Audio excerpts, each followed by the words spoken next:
Welcome to the PAG Management Committee meeting. For those of you who don't know me, I'm Mary Jacobs. I'm the town manager of Oro Valley. I'd like to call this meeting to order. Can we get a roll call, please?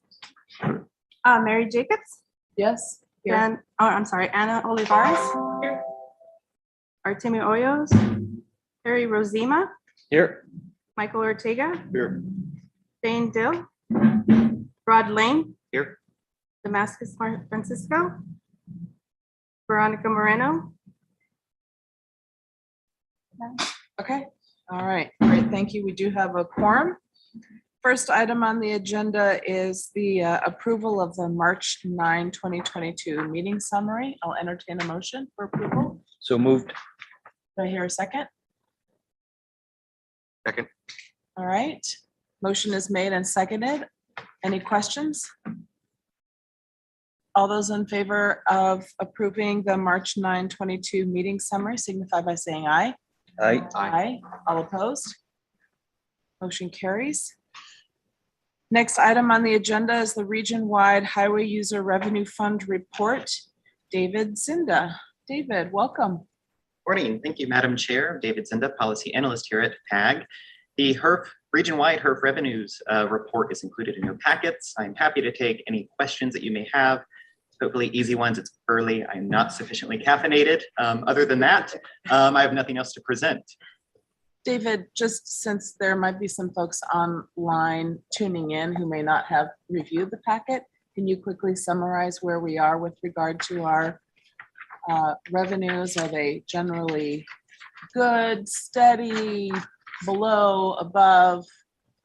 Sure, absolutely. Thank you, Madam Chair. Year to date for fiscal year 2022, our region-wide totals, which would include the HERF revenues that local jurisdictions such as yourselves receive, in addition to HERF 12.6 and 2.6, total about 128 million, just shy of 129 million. Compared to year to date in fiscal year 2021, this is sitting at about 6.5% over and 15% over with the 5-year average. For our region-wide HERF, this is a 12.6 and 2.6. We have so far year to date received about just shy of 20 million in HERF 12.6 and about 4 million, a little over, in HERF 2.6. It appears that gasoline prices, despite being high, the price elasticity of demand for gas sales tends to be rather inelastic. So I have not seen anything in the data indicating HERF revenues decreasing as a result of that. Great. Thanks for that summary, David. I appreciate it. Any other questions on the part of the committee? All right, David, thank you so much. This is an information item, so there's no action needed on this one. All right, our next item on the agenda, item 4, is the fiscal year 22-26 Transportation Improvement Program Amendment. Carolyn Laurie. Good morning, Madam Chair, members of the committee. Today, we ask that the Management Committee review and approve the proposed amendments to the fiscal year 22-26 TIP program related to ADOT STBG funds. These are additional funds that have been made available to the state through the enactment of the Federal Infrastructure Investment and Jobs Act. Today, we will ask ADOT to provide a quick update of these items. And with that, I'd like to introduce Rod to provide an update for the group. Thank you. Morning, Madam Chair, members of the board. Morning. The projects that are on this list have been scheduled quite a bit further out in the program. The increase in this funding is allowing us to advance the funding on these projects and essentially move them forward when possible. So that's really the predicate for this action.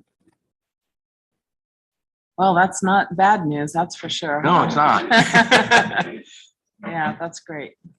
Any questions for Rod? Yes. Just wanted to find out, and I know we discussed it before, but the Keno interchange, Yes. is it out of the 5 years? Is it the 5 years? Madam Chair, members of the board, I don't have the 5-year plan in front of me. Keno will be the second project in the DCR to be done, the first one being Country Club traffic interchange. Off the top of my head, without having the program in front of me, right of way and design may be included in the out years. I'd have to confirm that.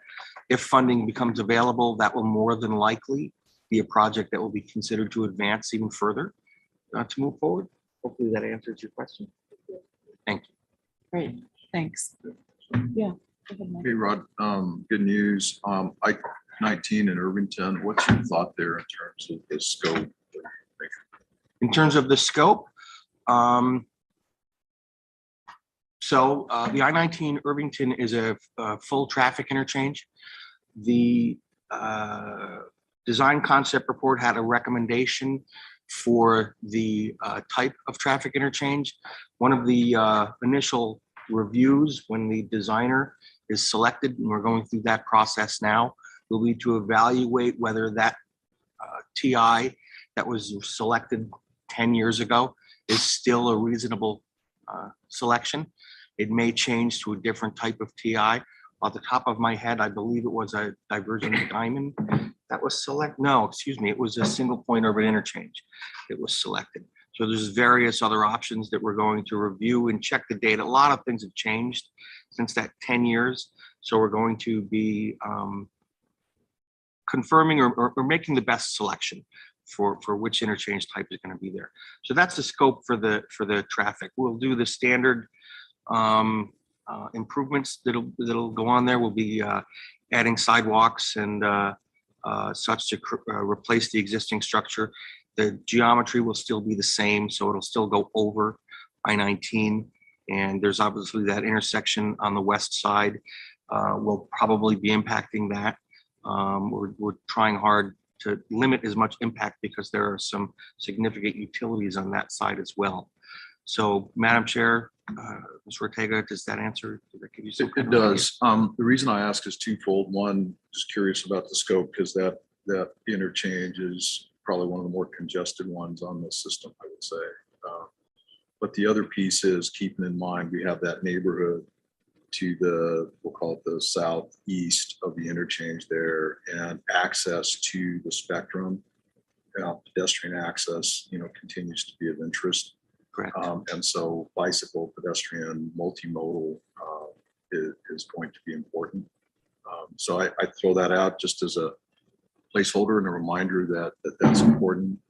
And then the last thing I'll suggest is just try to keep us in the loop as best you can. And I know sometimes that's tough because it's out of Phoenix, but so that we can let folks know what's going on with that, because there is quite a bit of interest in making some improvements there if possible. So, Mr. Ortega, if I can address further, Of course. there is a corridor study in addition to the design concept report that was put out. The scope for the traffic interchange at Irvington is developed from the DCR, the design concept report.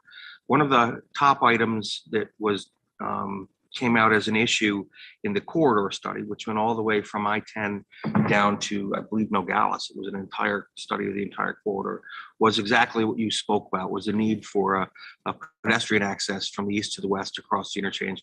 And the suggestion in that corridor study was a pedestrian bridge. That is not part of the scope for this project. That said, I think you're correct. That's a high issue. And I definitely think it's worthy of consideration. Suggestions, Madam Chair. Yeah. Suggestions on how we have that conversation, we elevate that conversation to make it more than thought, maybe start thinking about it as a program improvement. We can certainly start having those conversations. It may be something more as a regional conversation. All right, so I'm interested in that. On behalf of the city of Tucson, I think it's an important component. And so I would encourage that. So if you need something more formal, I can certainly provide that. Thank you. Thank you. Chair. Yeah, absolutely. For the record, I do want to note that both Artemio Hoyos and Shane Dilley have joined us via electronically, remotely, so they are part of the meeting now. Welcome, gentlemen. And also, just for the record, can we just use first names? Is that all right? I hate course, being Madam called Chair. madam, Of course, number one. And number two, we are colleagues, and so let's just we'll let the PAG committee deal with the title and the mayor and all that good stuff, but we're just gonna call each other by our first names. All right, any other questions on the tip amendment? Rod or to Carolyn? All right, great. Well, this item does require approval. Or we're being asked to recommend approval to the PAG committee, so I will entertain a motion. I'll make that motion. All right. Second. Motion is made and seconded. Any further questions? Oh, excuse me. Thank you for interrupting me. I was supposed to be, I don't, it doesn't have his hand up on mine. Nope, not there. Now it is. Shane, go ahead. Mary, thank you. I prefer Shane over Dilly. There's a lot of things associated with Dilly that could lead us astray. So, Dilly or, Dilly Bar or Dill Pickle or whatever. So I prefer Shane. It helps the meeting go a little bit faster. So I had my hand raised, Mary, just to move a motion along, but it seems like that's already taking place. So thank you. Okay, great. Thank you. Now that I know what the hand, little teeny tiny thing looks like on that screen, now I'll know what that means. So I'll pay a little bit more attention. All right, motion is made and it's on the floor. So all those in favor, please signify by saying aye. Aye. Aye. Any opposed? Motion carries unanimously. Thank you so much. All right, item number 5 is the fiscal year 2022 to 26 Transportation Improvement Plan Amendment. This is amendment number 22.030. Amber Wagner, welcome. Thank you, Madam Chair and members of Mary. the committee. Mary, thank you. See if everybody was paying attention. I'm Amber Wagner. I'm the Transportation Mobility Administrator here at PAG and RTA. Each year, the PAG RTA Transit Working Group convenes the regional transit providers and stakeholders, and we allocate the Federal Transit Administration 5307, 5339, and STP Flex funding. The federal amounts assumed for our fiscal year 23 distribution are based on the higher funding levels in the new infrastructure law. This process allows the City of Tucson, who is the designated recipient of the formula funding, to program the funds in their FTA grants management system. The proposed amendment to you today reflects the process, and it was reviewed and approved by our Transit Working Group on February 15th and reviewed and approved by the TPC on March 16th. The proposed amendment includes each transit project and the adjustments and how they were made from the previous fiscal year 23 programming.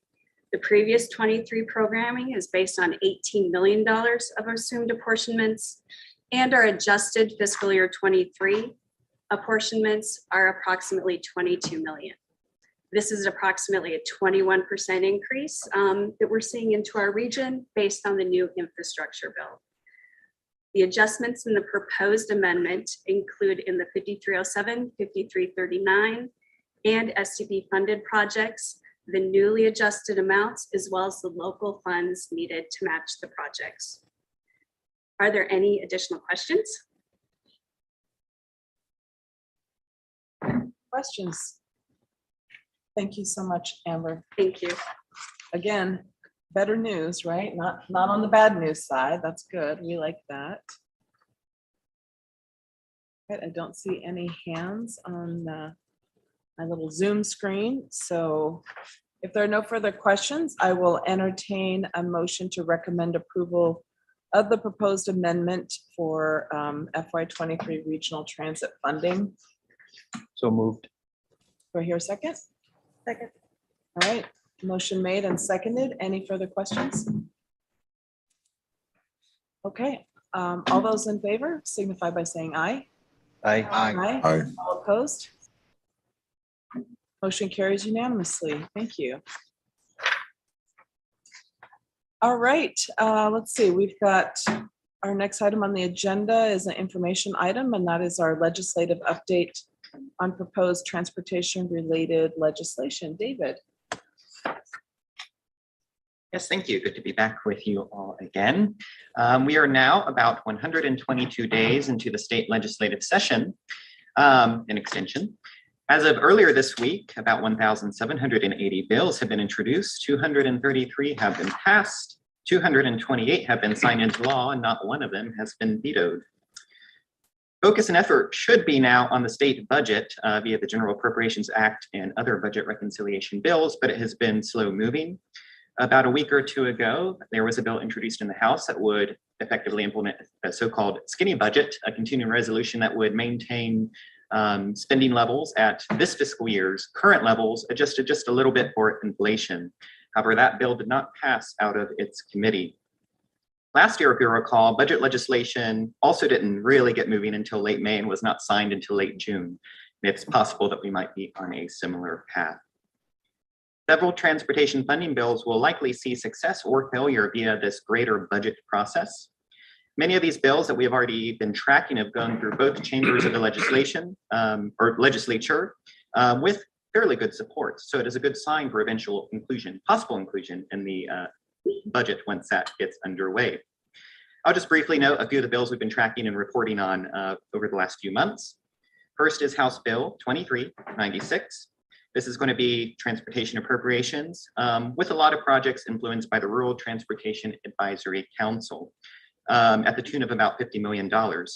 Although no projects are in the PAG region per se, it's important to keep an eye on because some legislative majority have indicated a desire to only fund state highway projects. So if this bill is included in the budget, we'll know that's not a hard, steadfast desire, but perhaps there will be some room for smaller jurisdictional and rural projects as well.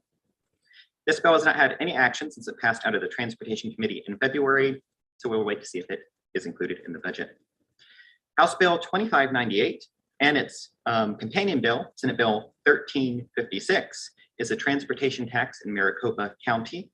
Unlike our version of the RTA, Maricopa County's version requires it to be reaffirmed by the legislature, essentially, every time it's up for renewal. The House version of this bill has been stuck in the House since passing out of its committee. The Senate version of the bill did pass out of the chamber, was heard in the House Transportation Committee, and passed out of that committee on March 24th, but there has been no additional action. A strike everything amendment replicating these bills has also been introduced, so there are now 3 channels from which this bill is going. But because of the greater budget process, it has been stalled and no action has been moving on that. House Bill 2728, of interest to our region, is another appropriations bill for Tier 2 studies. Once again, it is the same old story. The budget is still needs to be worked out, and this bill is kind of on hold until that process works itself out. As a reminder, this would provide $14 million in funding for a Tier 2 study for the Sonoran Corridor in Pima County, among other projects such as I-11 in Maricopa at the tune of $25 million and $14 million for the North-South Corridor in Canal County. This did pass enthusiastically in the House, 56-3 in late February, and out of the Senate Appropriations Committee. This is a good sign and likely the last stop it will have before being considered for the budget, even if it doesn't reach the full Senate Committee of the Whole and the chamber itself. Senate Bill 1148 relates to vehicle license tax sales price, and this would change VLT to be calculated based on actual sales price of the car and not the MSRP. This largely is going to affect Pima County, of course, as a recipient of VLT, and is forecasted to reduce VLT revenues by about $70 million annually across the entire state. This did pass out of the Senate 16-13 and has had no scheduled hearing in the House yet. It appears to be stalled there. Senate Bill 1239, this is the appropriation bill widening I-10 between Casa Grande and Chandler. This would be for $400 million out of the general fund for fiscal year 22-23. This bill, as you know, has been signed into law by the governor last week, I believe. This funding will allow the state to potentially tap into a federal mega grant for about $300 million. Total anticipated funding need for this project is just shy of $1 billion. And an additional $290 million has already been earmarked for this project from state and federal dollars. And the half-cent sales tax in Maricopa County covers some ground as well. The project is expected to begin next year and completed hopefully by 2026. All right, two more. House Bill 2701 is transaction privilege tax concerning prime contracting. This is going to reduce the tax from its current level of 65% down to 60% of gross proceeds of sales or gross income derived from business contracts for the next fiscal year. And then following into the fiscal year after that, that would be after July 2024, it will go down to 55% from its current level of 65%. This may affect RTA revenues by a few $100,000 per year. This did pass out of the House 31 to 28 in February, was referred to Senate committees, but has never been heard. Lastly, Senate Bill 1004 is another one relating to transaction privilege tax. This is a strike everything amendment. And the relevant point for our purposes is it's going to apply TPT to taxable sales instead of gross sales. And typically, taxable sales are going to be less than gross sales, so it could have an effect of lowering that TPT revenue, but there's no good estimate of what that impact would be from the analyst up at the legislature.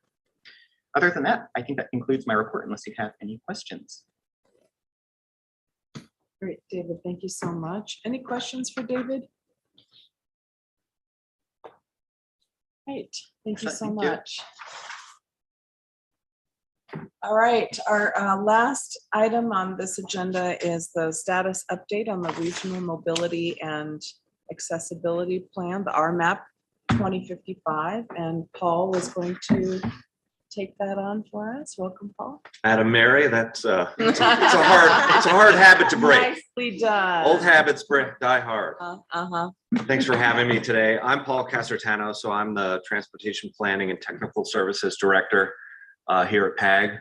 I believe this will be my 7th long-range plan while I've been at PAG. So it's good that we do this on a regular basis because, as you know, plans can change. So today I'll be presenting on the initial steps on the development of the 2055 RMAP, also known as the Regional Mobility and Accessibility Plan. We've been in front of this committee several times, and we plan to return on a regular basis. So this is not the last time you'll be hearing from us. So just to go through some of the basics here, the long-range plan, all right, is a federally required document. It must be updated on a regular basis. The last time we updated this was September 2020. We're currently working on the development of the foundation of the 2055 plan, and we're looking at a 30-year planning horizon at this point. So the RMAP update that was approved in 2020 focused largely on technical elements with updating demographic data, the project list, revenue projections, and developing the performance report as well. The 2055 RMAP will be a more extensive update, including data updates, but more thoroughly addressing revisions to the project list, reevaluating the financial plan and assumptions built into the revenue forecast itself, more extensive public outreach, which we will be discussing with you at future meetings. So the 2055 RMAP has been in development since the last document was approved. More specifically, we've been working on data preparations and other updates that will guide and inform the plan as we move forward. So we've been updating data for the new activity-based model that we've now implemented, as well as a land use model that we're updating. We're tracking performance measures and reporting on progress toward our regional performance measure targets. We're building the RMAP Web Project Explorer, where your staff go in and update project characteristics and cost estimates. That will serve as the portal for the project details as we move forward. We're tracking federal requirements for long-range planning, and we're tracking and preparing for new federal funding. So looking forward, the pieces of the plan that we're currently working on, and you can expect in the near term, are kind of largely listed here in this slide. We're working toward getting the existing conditions and base information together that will be essentially the foundation of the plan, and we're in pretty good shape for all of that. So federal regulations mandate that the 2055 RMAP create a financial plan to ensure fiscal constraint of the project list. And it requires that the estimates of funding sources be what's referred to as reasonably expected. So for the purposes of the 2055 RMAP, we're considering estimates of all the major funding sources that you can see listed here. That includes local, state, and federal fund sources. And although we don't have any forecasts at this point in time, we'll be coming back to this committee to share updates as well as hitting other committees throughout the process. So we'll review these reasonably expected estimates with this committee. We're also using the Transportation Planning Committee as our hub or base committee. So that will be the committee that will be guiding our efforts. And then we'll be reaching out to PopTech and other experts to make sure that our demographic information, assumptions and things of that nature are on the right track. So right now, what we're doing is we're working on that fiscal constraint. We are working closely with your DOT directors through the Transportation Planning Committee. We want to get a better feel for the local revenue side of the financial estimates in terms of your direct HERF and other allocations and how that's used regarding what's put on projects and what's used for staffing and overhead coverage, so that we have a better understanding of all that and can build that into our financial plan. We've also asked your transportation representatives to go into the 2055 RMAP portal and begin to clean up the project list. So there's lots of projects in there. At this point, we're just asking for cleanup. And then as a second step of that, we're going to ask for new projects that may not be in there at a later time. So we have to take this a little bit one step at a time. We'd like to clean up a pretty robust list at this point because we have a pretty large list of in-plan projects and a fairly substantial list of in-reserve projects as well. We know that needs to be cleaned up, so we're going to take that as the first step. We've asked them to do that by August 1st, and we're available to help walk them through what the steps are for that. We have built in a planning level cost estimation tool that we've recently updated. We've bounced that off of the transportation folks. They're pretty comfortable with it. We feel that it's a pretty good starting place for them to get a base level cost estimate for some of these projects that won't be delivered for decades. And then they always have the opportunity to revise that base level cost estimation if they do have better numbers. So that's where we stand. We're on the cusp of organizing what the public outreach will look like.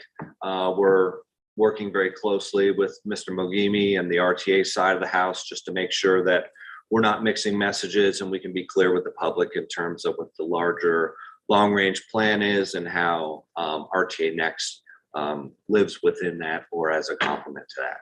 So still some details to be worked out there, but we're moving forward and we're in good shape at this point. With that, I'm happy to answer any questions you might have, and we're available if you have any follow-ups or need to contact us. Our project manager for this will be Jeanette Duren, who's under me. She will be spearheading the 2055 RMAP development. She couldn't be with us today, so you get me. Thanks, Paul. So we have to have projections for 2055, huh? I don't know about the rest of you, but that just scares me to death. We can barely get through the next 5 years without having to, and the cost changes that have occurred over the last year. Oh my gosh. I mean, how are we gonna, Paul, walk us through how, so we have to develop this plan, but at what point do we continue to modify those estimates? I mean, it's something that it's not a I mean, it's gotta be, have some flexibility in terms of updating those numbers. I mean, heck, we found that out even with the original approval of the RTA. So how does that happen, or how do you build that into the process? Well, Mary, it's good that this is an ongoing process. We're not going to do this one time and set it and forget it. We do need to be doing this on a regular basis. Traditionally, that's in the 4 to 5 year time frame as per federal regulations. The demographic and population and employment estimation is an ongoing process as well. So that's done on a cyclical basis. We're working through our PopTech committee and closely with Arizona AOEO to get those estimates together. The cost estimation is going to be a challenge, so we're going to have to stay tight with the transportation folks and get a very clear understanding of where they're seeing prices going.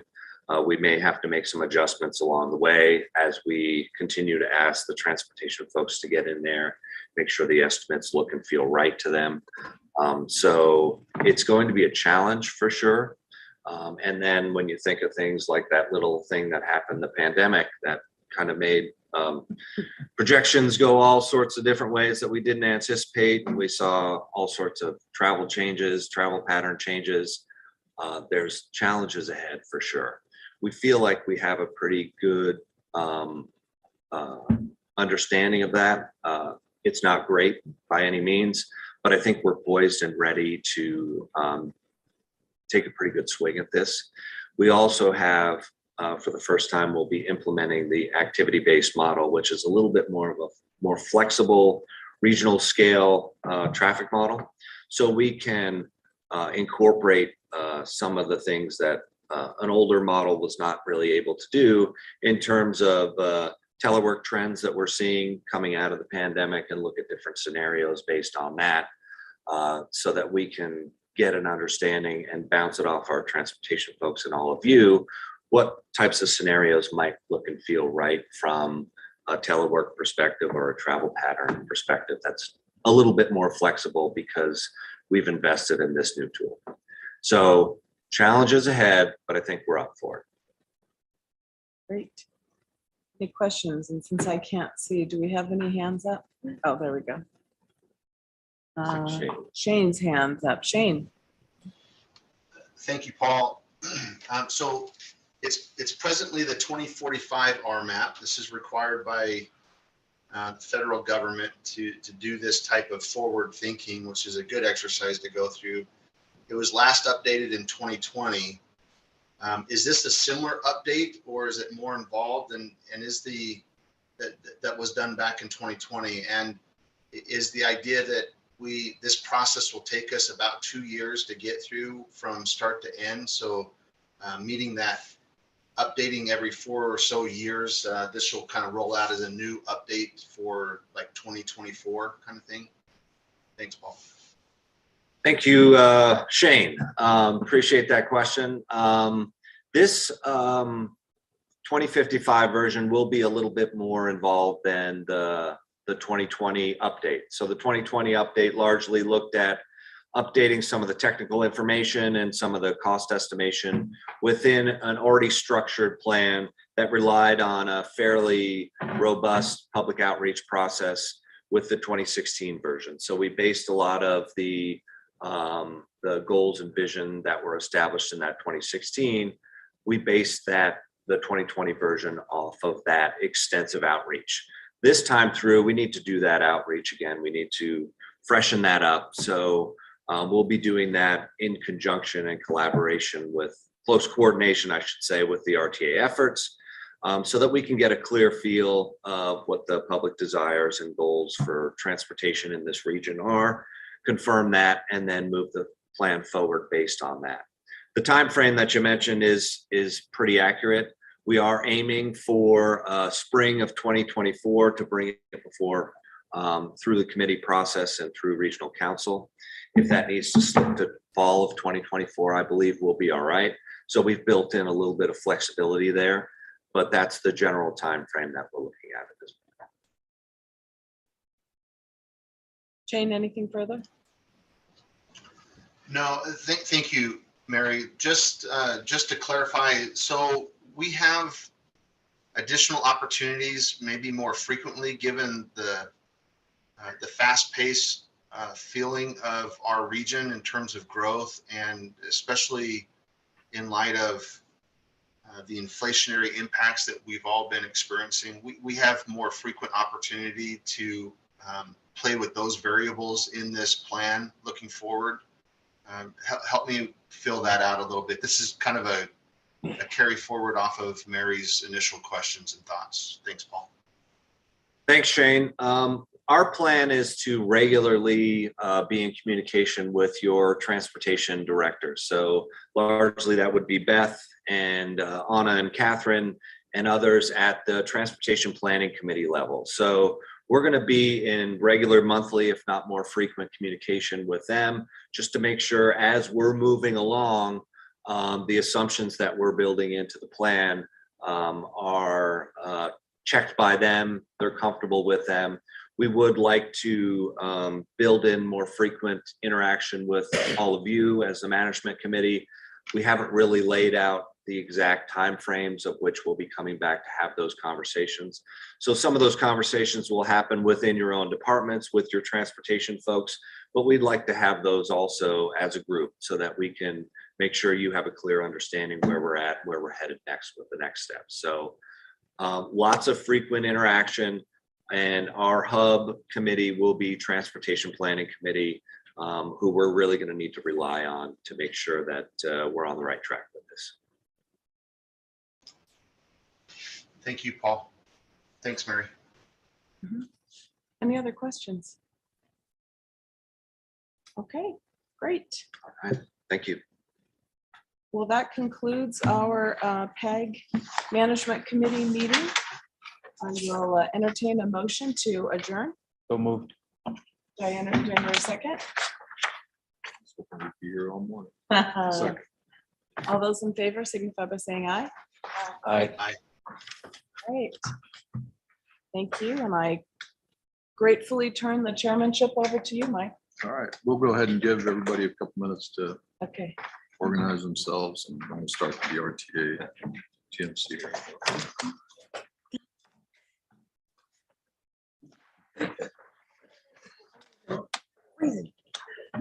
You're freezing. Are you glad you got your jacket? Yes. Paul, very well said. All right. Yeah. That's right. Well, actually, it's coming out of this communication I guess last year about, what's important.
Crystal, is Shane still on there? I didn't see him on there.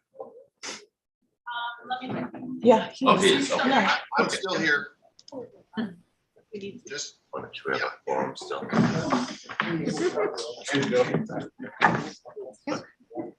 I think Ben Rod. Good, very Yeah. good. Yourself? Excellent. You guys are freaking busy up there. Gosh, dude. Met with, Yeah, I think it is. So, yeah. I was actually gonna say something too, and I thought, oh, wait. All right, I think we've got folks here. Do we have a quorum? Call, anybody? Ready, Zonia? Okay, Bob or Norino? I'm on virtual. Okay. Jim Stone? Tom Bernal? Here. Steve Shepherd? Here. Bill Carroll? Thompson? Bill is here, but he's on the, I am here. I am here. there you go. Frank Thompson? Kirk Lewitt? Presented. Sam Credio? Here. Mark Ortega? Present. Mary Jacobs? Present. Rod Lane? Present. Bill? He's online. Okay. Ana Olivares? Here. Okay. Thank you. We have a quorum. Yes. Thank you, appreciate it. I'm going to take the privilege of the microphone and the chair just for a quick second and introduce Sam Credio, who I guess eventually we'll stop calling him new Department of Transportation and Mobility Director. Sam's been with the city for many years and really excited about this new role for him. So I just wanted to make sure everybody knew that's who's here with me. Most of you probably interacted with him in his previous transportation world. So I'm very excited about having him as part of the team. To move on to item 2, approval of the March 9 TMC meeting summary. Do I hear a motion to approve? So moved. There's second, motion second, discussion or any comments on the summary? Hearing none, call for the question. All in favor signify by saying aye. Aye. Aye. Opposed, motion carries. Item 3, review and discussion of the 2022 RTA performance audit recommendations.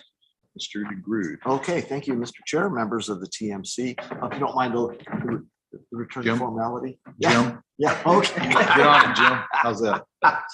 Okay.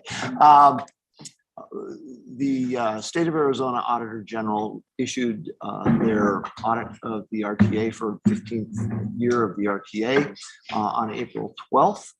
As a part of it, they made a number of recommendations, 5 actually recommendations. There were no findings, which is notable and desirable. The last 3 of the recommendations really pertain primarily to FEMA Association of Governments and our monitoring of performance metrics and the collection of data. So for the purposes of this presentation, I won't be spending any time on that, but what I will do is talk about the recommendations that more directly pertain to the RTA. The first recommendation deals with the auditor's recommendation that we be more comprehensive in our reporting of both cost estimates and actual expenditure information. We collect information or have collected information on the local government expenditures rather informally in the past. That's something that they have asked us to step up our game with at this particular audit. That was not something that they had recommended at the last audit. But they did recommend that with this particular audit. And they asked us to be more comprehensive in our monitoring of cost estimates. And so that's really the essence of the first recommendation, which you see before you on the screen. The second recommendation was that we continue to work with our local jurisdictions to secure non-RTA funding for the RTA plan projects before and after the end of the RTA plan on June 30, 2026. There is a recognition that many of the projects that we have in the remaining years of the plan will likely only get started in the last year of the RTA plan. So those expenditures will continue on beyond that. And some of the projects may still require out-year funding. So that's something that they're asking us to continue to work with our jurisdictional partners on. In terms of our responses, we are obligated to make a formal response back to the Auditor General on each of their recommendations, either accept, reject, and why, and or recommend an alternative to the recommendation. We went ahead and formally accepted the recommendations that the Auditor General had made, acknowledging that we would implement their recommendations, and we'll be doing that formally through our administrative code and having these requirements also reflected in our future IGAs and continue to work with our lead agencies to confirm the pledged local funding commitments, the other funding that may be available, either officially earmarked or otherwise committed, the availability of additional local funding or non-RTA funding needed to complete each project, the commitment of local funds for incremental cost increases due to locally preferred scope changes, those changes that we would not ordinarily bear at the RTA, and we'll continue to work to identify the ineligible costs that and update our cost estimates and funding needs on all of our roadway projects. And with that, that is the conclusion of my report on the recommendations of the audit. Mr. Chair. Mr. Chair and Mr. DeGrood, I noted yesterday, and I think I sent you an email on this, there are a couple of fairly blatant errors in Exhibit 39 at the back of the report. And it's in reference to RTA projects 14 and 15. The expenditures column for RTA 14, it notes that 200 million has already been spent, which is an obvious error. And for RTA 15, which is the Grant Road Railroad underpass, that 900 million has already been spent. So given the importance of this document, it'd be nice to have some kind of errata or something just to correct this, and maybe look through the numbers again in the auditor's report, but basically audit the auditor's report and make sure the numbers are correct, particularly since they're important as we move forward. Thank you. Thank you, Mr. Luke. That instills confidence in the entirety of the report, doesn't it? I appreciate that. Jim, I'd suggest that we do that more formally. I think that's a great catch. Thank you, Curtis, for doing that. I think we should do that and make sure that they correct it. I think that's important. And I would definitely agree to go back through the entirety of the documents. Good catch. Well done. Okay, other questions for Jim? By the way, we decided under PAG that we would be less formal, if that's okay with everyone. I'm all right with it. So, Jim? All right, Mike. All right answer. Any questions or any thoughts, comments at this point? Okay, hearing none, we'll move on to item 4. Again, Mr. DeGrood will give us cost to complete RTA projects, statutory mandates, and legal requirements. So, Jim? Thank you. This is a standing report of the RTA. We're continuing to put this on our agenda on a monthly basis or on a meeting by meeting basis. We don't have any new information to provide to you at this time. However, I do have to report that we have been receiving updated cost estimates from our jurisdictional partners, many of which are showing significant increases in cost. So we will be doing a comprehensive update following the close of the fiscal year, and we'll be making a request consistent with what the Auditor General's report had recommended to ask for updated cost estimates on a formal basis, along with sources of revenues that are committed to projects at the close of the fiscal year. So wanted to report that we acknowledge the cost increases and are going to be monitoring and reporting them back to you in the future. Jim, one of the concerns that I have is, I know in subsequent agenda items, we're talking about projects that are either short or changes in scope for the opportunity to make up shortfalls. It makes me nervous that we don't have the entire picture at this point and the update for that.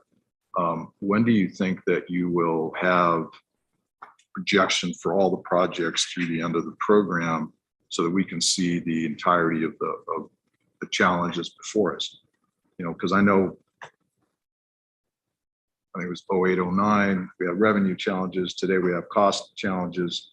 That's almost a perfect storm.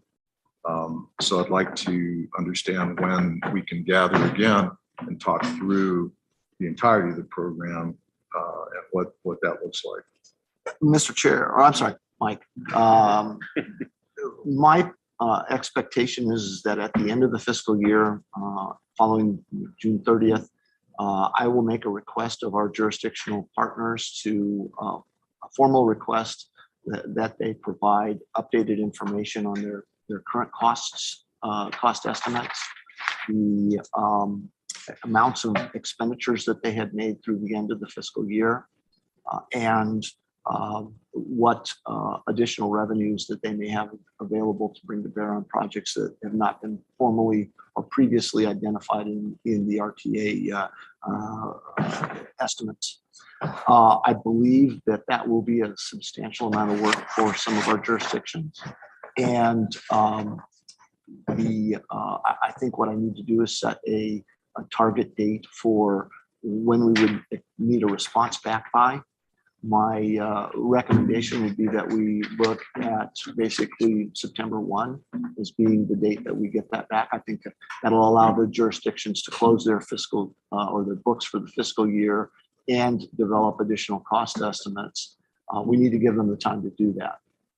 And then following that, I would propose that we come back and update the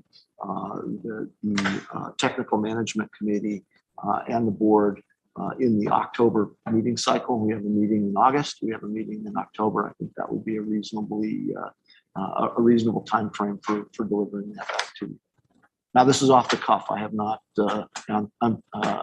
That's trying to be as responsive as I can. No, I appreciate that, and thanks. I think members of the committee, the concern is what's the magnitude of the problem that we have, right? And without knowing that, how can we be asked to make recommendations or decisions without knowing that picture? And waiting until September and October, and I appreciate on behalf of the staff the opportunity to develop it, right? I understand that.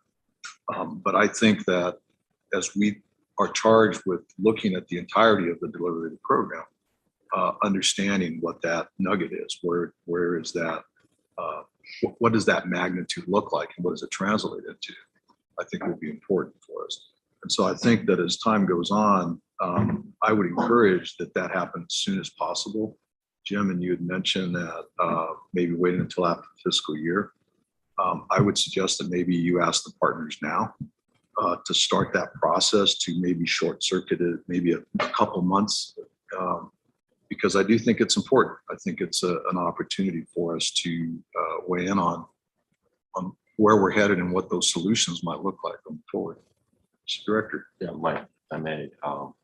So we have been keeping up with that, and the latest magnitude of that is roughly about $80 million to $120 million. So that's been reported, and as you all know, it's a moving target. The audit report estimated that magnitude is as high as 145 million. But since then, we've been going back and trying to get more estimates. So for everybody's benefit, that magnitude currently is 80 million to 120 million, but it's a moving target. That's why we need to go through that exercise. So I appreciate that, and I think we all deal with that, right? I mean, we all have moving targets, but you have to establish what the game plan is to address those. And I think what I'm suggesting is paint the picture so that we can see it, and then we can weigh in on what that looks like. And if we need to make adjustments or turn dials, then we go down that path. That's what I'm suggesting. And I would suggest that happens sooner rather than later is my gut. That's just making that suggestion. So other thoughts or comments on agenda item 4, which is cost to complete RTA projects? All right. Curtis, you didn't find any typos on that? No. Okay, just want to make sure. We're going to rely on you very heavily. Well, those were so obvious, Mike. I had to bring them up. I'm glad you did, by the way. So we'll move on to item 5, which is the RTA budget prep update. Again, Jim, you're up. Thanks, Mr. Chair. Again, this is going to be an exceedingly brief report. We will be presenting a budget to the RTA board at their June meeting. We're still developing it. What we have received from the board is concurrence with our recommendation for a $107 million revenue estimate. We will be presenting expenditures that are consistent with the current adopted TIP as it relates to the roadway element projects and the safety element projects. We will have to make some adjustments to transit that will be reflected in the budget because we are seeing operational expenses that are different than the 3% growth rate that we had assumed when we adopted the TIP for 2022 to 2026. That had been a reasonable assumption. It is not in light of what's happened post-pandemic. We will expect to carry over a substantial amount of funding from the current fiscal year. We had the carry forward will grow from last year. We also know that within the TIP, there was a substantially lower revenue estimate. So we can expect to have a fairly sizable amount of uncommitted funding or unprogrammed funding reflected in the budget, which will be available for the board to work with. So with that, Mr. Chair, that's the essence of what I wanted to report to you today. The budget is a work in process, and these are the items that we're looking at. Jim, does the TMC have an opportunity to weigh in on that, or is that something that just goes straight to the board? Mr. Chair, I'm sorry, Mike, we will be presenting it directly to the RTA board. However, the use of the funds that are unprogrammed is certainly something that the RTA TMC will have the opportunity to look at. So the conversations around questions regarding the budget don't happen at all at this level. They happen all at the board level. That's correct. I would add. If I may just add to that. So it's typically really carrying forward the IGA commitments for expenditure authority for the following fiscal year. And then as Jim mentioned, if there's opportunities to expand on expenditure authority, those are the items that we'll bring back and have those conversations. But it's mainly to meet our IGA commitments. So what I'm not following is the previous item you said we were the audit reports at 145 million shortfall, and your estimate was in the $80 million range, and yet you, Jim, said that you're expecting some unprogrammed dollars to be carried over. I understand what carry forward means, but when you use the term unprogrammed, I'd really like to explore that a little bit and understand what that means in your language. So if I may. Okay. Thank you. So we all understand that the burn rates for a lot of the projects are not as close as we project typically. So let's even use the $107 million worth of revenue that we're projecting currently. We don't anticipate we're going to be able to burn all of that in 23. So let's just, for the sake of discussion, as Jim said, we're still crunching the numbers. Let's say for the sake of discussion, $80 million is what we believe is the burn rate. Additional $27 million can be set aside for the board to decide what to do with it throughout the fiscal year. Okay. So I understand, but you just said in the previous item, do we have a shortfall? So how do we have a shortfall if we have dollars that the board has an opportunity to determine how they're going to expend.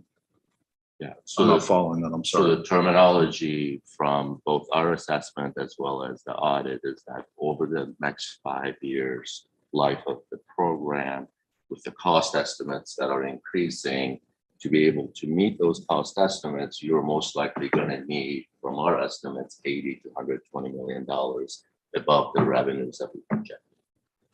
So by I'm clear on definition, that. by definition, if we're going to program fiscal year 23, we're going to try to accommodate what we can in 23. But if you program for the next 5 years, we know at some point we need additional revenue. 23, we're good. 24, we could be fiscally fine. But as Jim mentioned, we can go beyond 26 and bring revenue in beyond 26 to finish the program.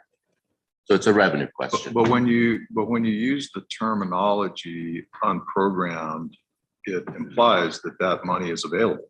It's available to the board to do what they want to do with it, yes. So the board can make a decision throughout the fiscal year if they want to supplement projects.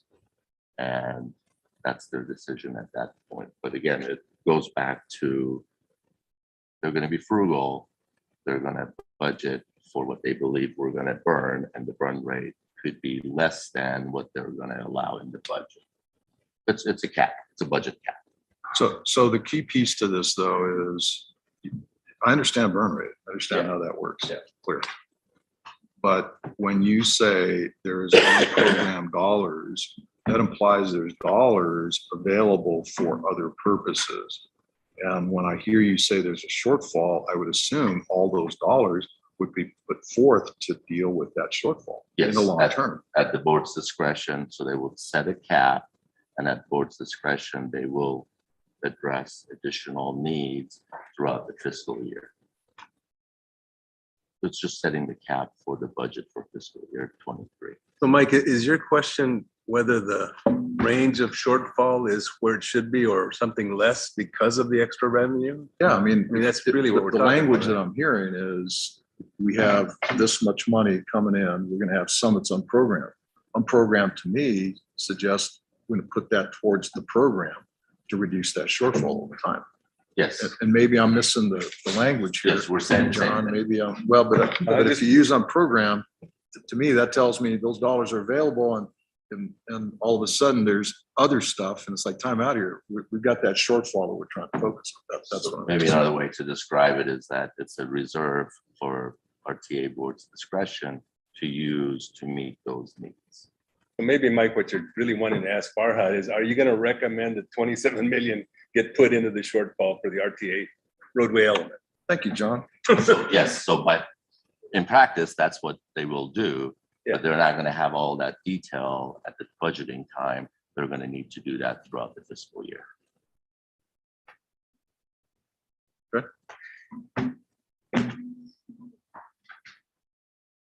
So a year from now, we'll have less of a shortfall potentially by $27 million. That's what I'm hearing. That's what I'm hearing. Let's Go hope ahead, so. Let's hope so. Other questions? And I'm sorry to be dense on that. I'm just trying to get an understanding. I mean, we're really fixated on trying to deliver the program. And I want to understand it in great detail so that when we're having these discussions, the terminology, I think, becomes important for us to, especially if we're asked to, apparently we're not asked to recommend to the board, but my board member is going to ask questions and I'm going to need the help. I appreciate it. So if there's a better terminology, I don't know what you all use for reserve unprogrammed. So we use unprogrammed, we can use different terminology. It's more consistent with what you all use, but most governing bodies obviously have that discretionary line item. Contingency. Okay, that's a better phrase. Or slush fund, one of the other. I don't know, whichever works great. All right, thank you. I guess the contingency is for unexpected. And when we use unprogrammed, that applies it's available for something else. So that's why we I'm use just unprogrammed. suggesting we need to focus and be fixated on the shortfall. Delivery of the program. That's where we're at. So the footnote would be unprogrammed to meet shortfall needs. if that would be a better way to say it, is Good. the program dollars would go towards a reduction of that shortfall or unmet needs Yes, within that short. That's the intent. All right, other questions? It's an informational item. No recommendation is necessary. So no other questions? All right, let's move on. So Rick will go over the RTA next submitted project prioritization and plan development update. Go ahead, Rick. Mike and all, thank you very much. Unlike Jim, I don't think I'm going to be nearly as brief. This is a presentation that's kind of been in the works for a couple months now to be shared with the CAC. So I also wanted to bring the opportunity here and give it to you. They haven't seen the full version of it. It was much months ago, and due to time constraints at the most recent meeting. So you're going to be the first unveiling of it, but it'll be similarly unveiled as well at the next CAC meeting. So as a refresher on this, these are all the projects. What I'm going to go through is what's been preliminarily shared with the CAC, and then kind of how we're going to tackle walking them through that effort. So additionally, right now, we've got 108 projects that have been identified. So that's what was brought forth from the TMC, asking the member jurisdictions to identify all the projects that would be submitted for consideration by that group. The overall total, so you're talking about tens, $20 million. We're at over $4.5 billion right now on just the line item roadway projects that have been identified. Yes, Terry, that was my reaction too. And that's compared against the revenue that we expect is probably going to be in the $2 to $2.3 billion range over the life of the RTA. And that's the entire plan. So things that are not in here yet are going to be the elements and sub-elements associated with the others, or what we often call a category on that. So all it does is remind everybody once again, we have needs that far outweigh our capabilities. So we know that, we see that, we live with that on a regular basis, and this gives an order of magnitude for what we're going to be dealing with. The challenge to the CAC, and this is what we're going to be unveiling to them at the June meeting, is coming forth and explaining to them, folks, this is what you're going to be seeing, this is what you're going to be working with, and this is how we're going to be working with you to try and come up with a plan that you think is going to be reflected, serve the needs, and be supported by the voters. That's the ultimate goal of what we're looking for. So to help facilitate that discussion, when we first rolled out the projects approximately, I guess, a year and a half, maybe 2 years ago, and broke that out and shared that with them and did the initial kind of unveiling of them, we had categorized them according to their functional classification. And that was a good starting point. What we wanted to do is make it more descriptive into the types of improvements. So this is kind of now repackaging, reshuffling, and breaking them into these 5 major categories to kind of give them a better idea of what types of improvements they can expect to see. So it's in line with what the profession would typically look at these and breaking them down in these categories. Everybody uses different terminologies, but we wanted to try and get a common terminology, a common phrasing with them so that they're going to be able to better understand that, whittle through it, and go with it. So they are as you see them on the slide: the capacity enhancements, functionalization. That's sticking with the terms that were identified in the first RTA, which do not diminish functionality. You remember that was a pledge and a commitment made by the board. So we carried that term forward. It's a more comprehensive, it's more holistic.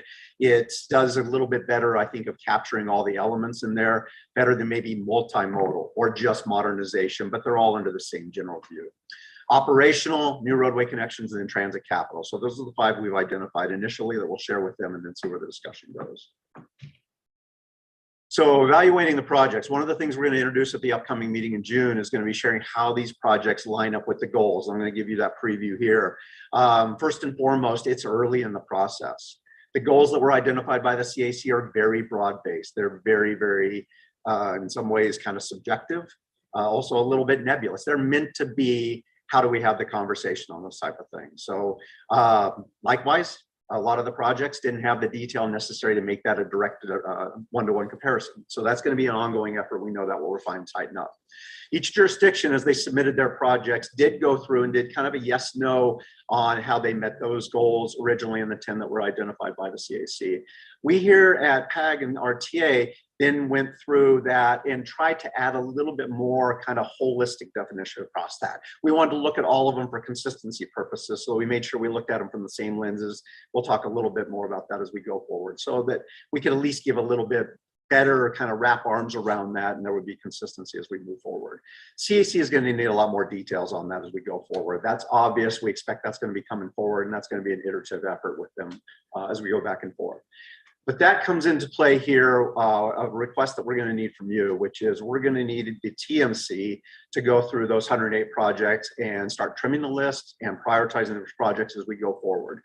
We know that's going to be an ongoing dialogue. That's an ongoing discussion with the CAC. We expect that's going to be an iterative effort, but that does need to start with the TMC. So I'm planting that seed now that you're going to need to looking at those 108 and start be thinking, how would we start whittling that down to a more manageable number to help get down within a reasonable target amount and meet within the financial constraints.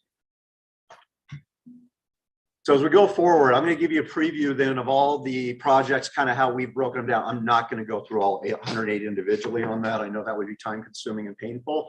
And Anna has lived through those before. So the first category is the capacity enhancements, fairly straightforward. These are what you typically would expect with the big capacity reconstructs.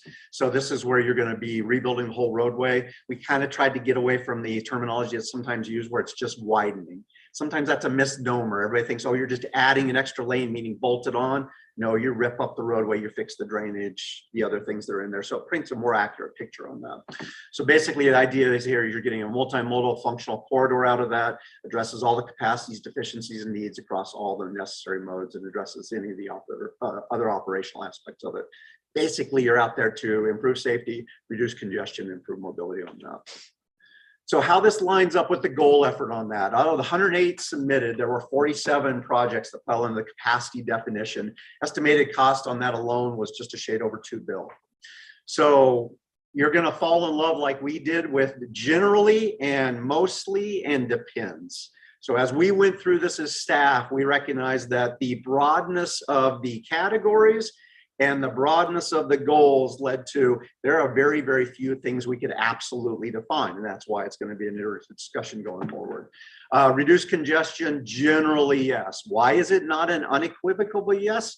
Because you have to have congestion to start with. That was kind of our take on that, is sometimes just widening, improving a roadway, or some of the projects that were submitted didn't really have high congestion levels yet or expected.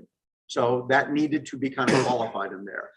Provide efficient crosstown mobility. Why is that not an unequivocal yes? Because there are several of these that were be considered on a shorter arterial or a collector or a smaller roadway or just for a segment of it. So we will generally wanted to say they do, but in some cases the duration, or sorry, the length and the segment length of it was more conducive to, well, that's not quite going to be crosstown. That was a broad definition.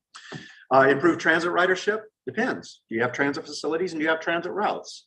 Many of you that have built large scale roadways, sometimes the transit route doesn't come in until after the corridor's then been established. So we recognize not everything's got a transit facility or the amenities on it. Reduce crashes at intersections, same thing. Generally it will. If you've got accident problems out there, you may have some of those where there's just not an accident situation there, even though you're going to reconstruct it, rebuild it. Reduce wildlife crashes on this.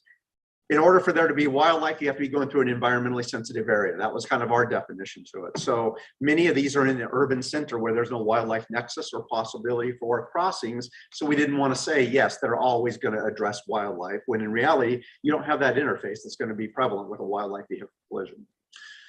However, improve the conditions of the existing roadway. That is an unequivocal yes. When you rip up the roadway, rebuild it, it is going to be better. So that was able to take a definitive credit for.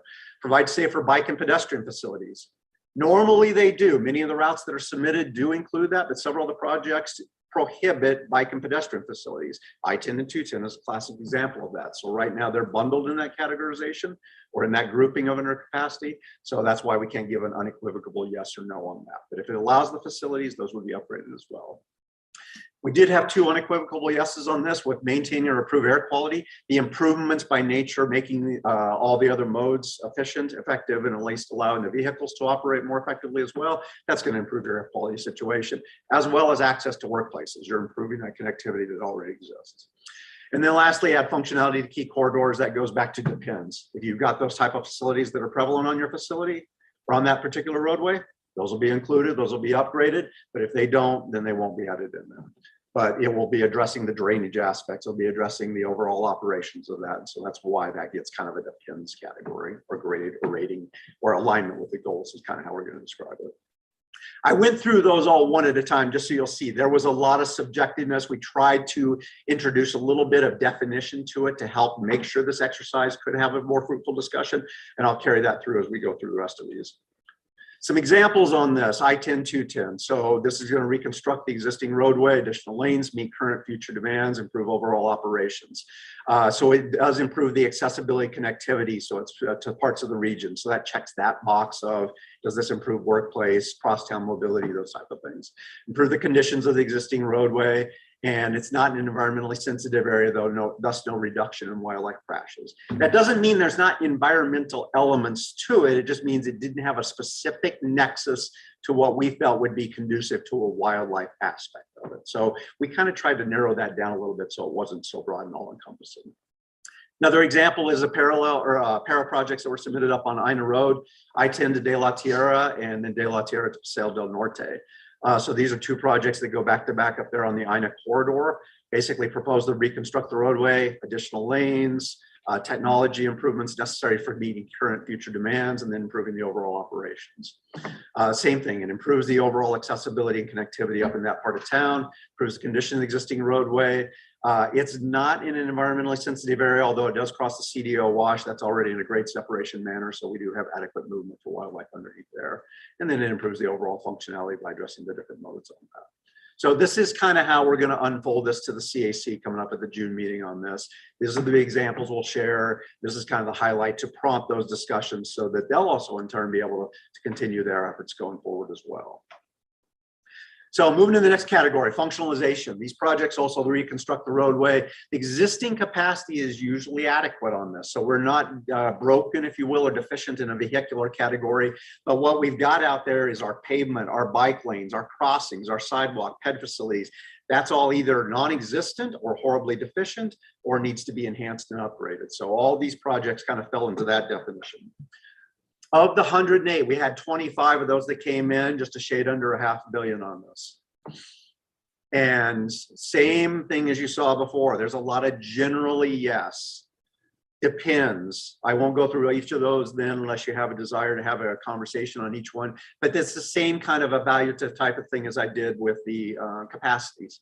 So we use the same sort of lenses, same sort of a view. And because of the broad-based nature of all the projects that are wrapped into the functionalization under that giant umbrella, that's where it lends a little bit more to the generalities. There are a couple of outliers that are packaged, and I'll talk more about that in a little bit.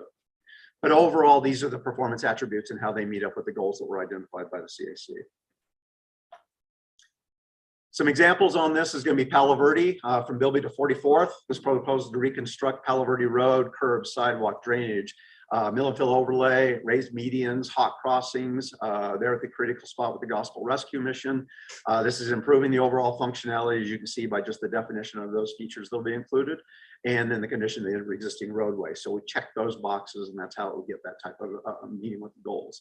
Another example is Drexel Road from South 12th all the way out to Country Club. Reconstruct the roadway with continuous accessible sidewalks, landscaping, lighting, upgrading the traffic signals, providing all the bike and ped facilities associated with it, and then the extra features and benefits you get out of that. So these are ones now that we can showcase as examples to the CAC and kind of paint that picture in their mind of what they're going to be looking at.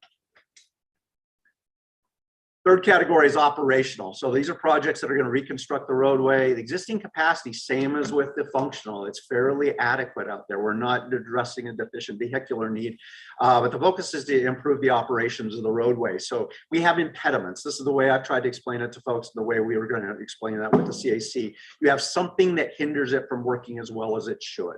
This can be in the form of drainage crossings that are at grade railroad crossings, lack of turning facilities. So we've all been stuck in those type of roadways where the flow of the traffic and the ability to carry the vehicles, goods, products, all that type of stuff is impeded by something that's not operationally allowing it to work the way it needs to. So these are examples on that. And out of the 108 projects, 19 of these fell in this category. Estimated cost of right around $500 million on that one as well. Same type of thing. There's a lot of generalities in here, a lot of depends with the same logic, same thinking on there. And then what the unequivocal yes is associated with basically the roadway conditions, as well as the air quality in the workplace. Those we could find that anytime you're making a significant improvement and investment in that facility, you're going to have those things that get triggered and those boxes get checked. Some example projects on this would be the Cortero Road and I-10 interchange. We've got interchanges that eliminate the grade separate or at grade crossing in the current plan. So the future one includes similar ones as well. Grade separated traffic interchange, basically getting the roadway up and over the railroad tracks. As a result of that, you're also improving the overall capacity, adding turning facilities, adding the other functional elements. So it's a full-blown reconstruct, and it gets you all those boxes checked. So it improves traffic flow, improves overall efficiency, it's accessibility, improves air quality. So it checks a number of those boxes and gets a number of those goals. Another example is Los Reales, Sheridan Road, basically from Ignacio Bomea to Camino de Oeste. This proposes to reconstruct the roadway. This takes it from a 2-lane roadway to a 3-lane roadway. So you're getting that 2-way left turn lane. You're getting the addition of those bike and ped facilities in whatever way, shape, or form that's going to be needed to separate the various modes of traffic. So the overall efficiency of the roadway now is maximized. You're addressing the drainage improvements out there, the things, like I said, that impede the ability for the roadway to maximize its service purpose. So this improves the traffic flow, the functionality, and the overall conditions of the roadway. So kind of two bookends in the size, magnitude, and scope of what could be under the umbrella of operational, but you get to see what these are all looking like. New roadway connections. This is fairly self-explanatory. Unfortunately, this was almost the easiest one out of all these. Is we have either brand new roadways that have been proposed or extensions of existing roadways, meaning they stop at a certain section and there's an opportunity to extend it 2, 3, 4 miles and connect to a new terminus on there. So these are going to be built on new alignments, like I said, or the extension of the existings. The 108 projects on that, 14 of those came in with an estimated cost of almost $1.5 billion. I will qualify that and say the Sonoran Corridor at roughly $1 billion carries the bulk of this load. We did not have that when we originally unveiled it because ADOT was in the middle of their EIS and we did not want to do anything that would either prejudice or influence how that was going to proceed. So we just called it bookends with a placeholder of roughly $10,000. Now that we've gotten through that effort, we're able to add that in there and put that entire price tag in. A lot of these are also depends. So does it reduce congestion? It depends. Is it a alternate? And the existing system is not overloaded yet, and this is going to provide alternate options in the cases of incidents or accidents. That's why you see a depend on there. Efficient crosstown mobility depends. Generally, yes, it will, depending on the connection points, but some of these are simpler extensions in the local areas, so that's to be thought of as well. Improved transit ridership, wildlife linkages, a lot of these things, it depends. Are we going to be touching those? Are we going to cross those? A brand new roadway on a virgin alignment is not going to improve wildlife linkage because you now have introduced a conflict point, whereas we can still mitigate that through other features, elements, and additions of those things. So that's kind of how we look at that on the overall scope of that. Some examples on this would include El Toro Road from La Cañada to La Vita, which is going to construct a section of a new 2-lane roadway with all the necessary amenities and features. And then I think refurbish and rehab the existing roadway as well. So it gets more of a now continual functioning corridor on that. And then to pick on the fun one in the room, the Sonoran Corridor on there from I-19 to I-10, basically running from El Toro out to Rita Road. And that's basically a brand new limited access facility that would serve as an alternate and connect the airport to those 2 major interstate facilities. Last one of the transit capital improvements. And these are the projects that we're focused on enhancing the functionality of the transit systems on the existing corridors through a new heritage trolley and then the high capacity transit. There were 3 projects that submitted that fell in this category at tune right around $60 million. And how these projects lined up with the CAC goals is shown right there. Same thing, a lot of generally less, depends. Obviously with the nature of transit as scoped in the current submittal. So I qualify that by saying these projects were submitted, and as they submitted, they did not include provisions for, oh, we're going to add in bike lanes and sidewalk, or we're going to rip up the roadway. That would be ongoing discussion to see if that's a value added element, effort, or feature that's desired. So you do see some more of the no's in there, what they would do, reflecting that the transit improvements are typically more specific to a singular purpose or focus on that.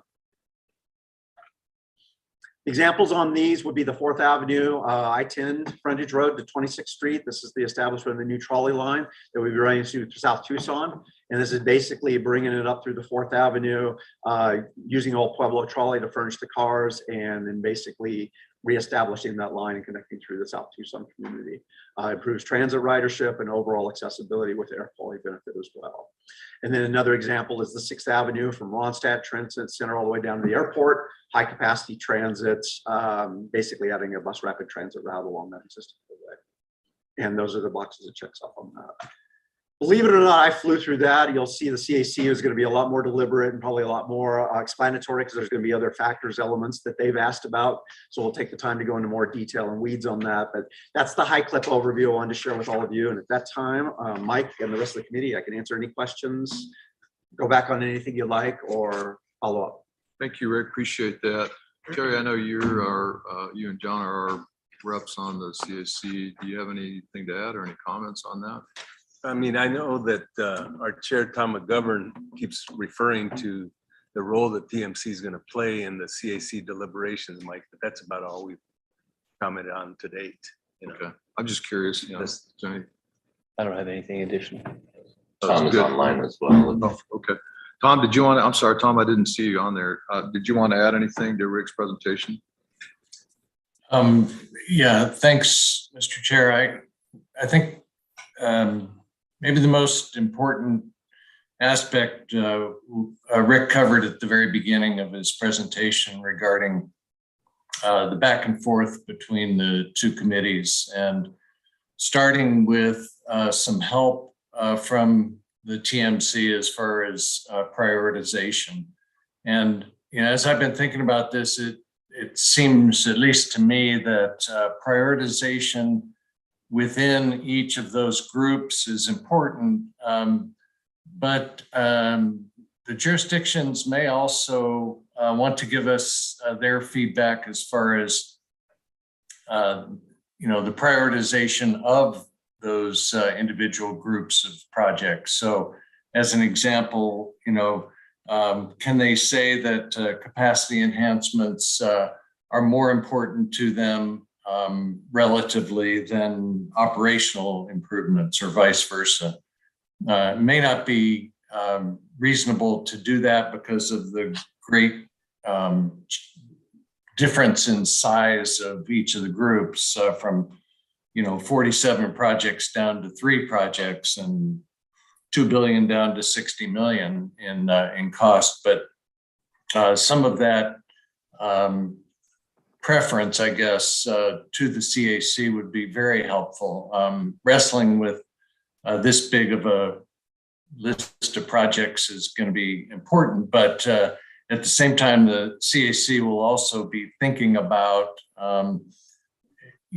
what other buckets of funding will be available for different specific kinds of projects, safety projects, bike and ped safety specifically, and things like that. So understanding kind of how they all fit together will be kind of a constant push and pull, and any kind of preferences that the individual jurisdictions have in that regard would be greatly appreciated, and I think will help us develop that working relationship that we're going to need in order to get this thing to the finish line. So Tom, as I'm hearing your request, I'll translate it into potentially a couple of different approaches. One is a prioritization of the categories, lack of a better term, and where the jurisdiction might see importance over others. And then the second is prioritization of the projects. And I would suggest that the prioritization of the projects might take 2 forms. One is prioritization of the individual jurisdictions' priorities or projects, but then the priorities that jurisdiction sees of everybody else's priorities. That at least gives you an opportunity to start to hone in on, if everybody agrees on half a dozen, and you take those off the table and say those are done, then we start having conversations about the rest of them. I mean, does that make sense to you? I mean, is that kind of what you're thinking? Yeah, that does make sense, and you know, I'll leave the specifics of how you folks come to those conclusions, or how you want to present them or format them. But I think it does make sense, to be looking at them the way that you've discussed.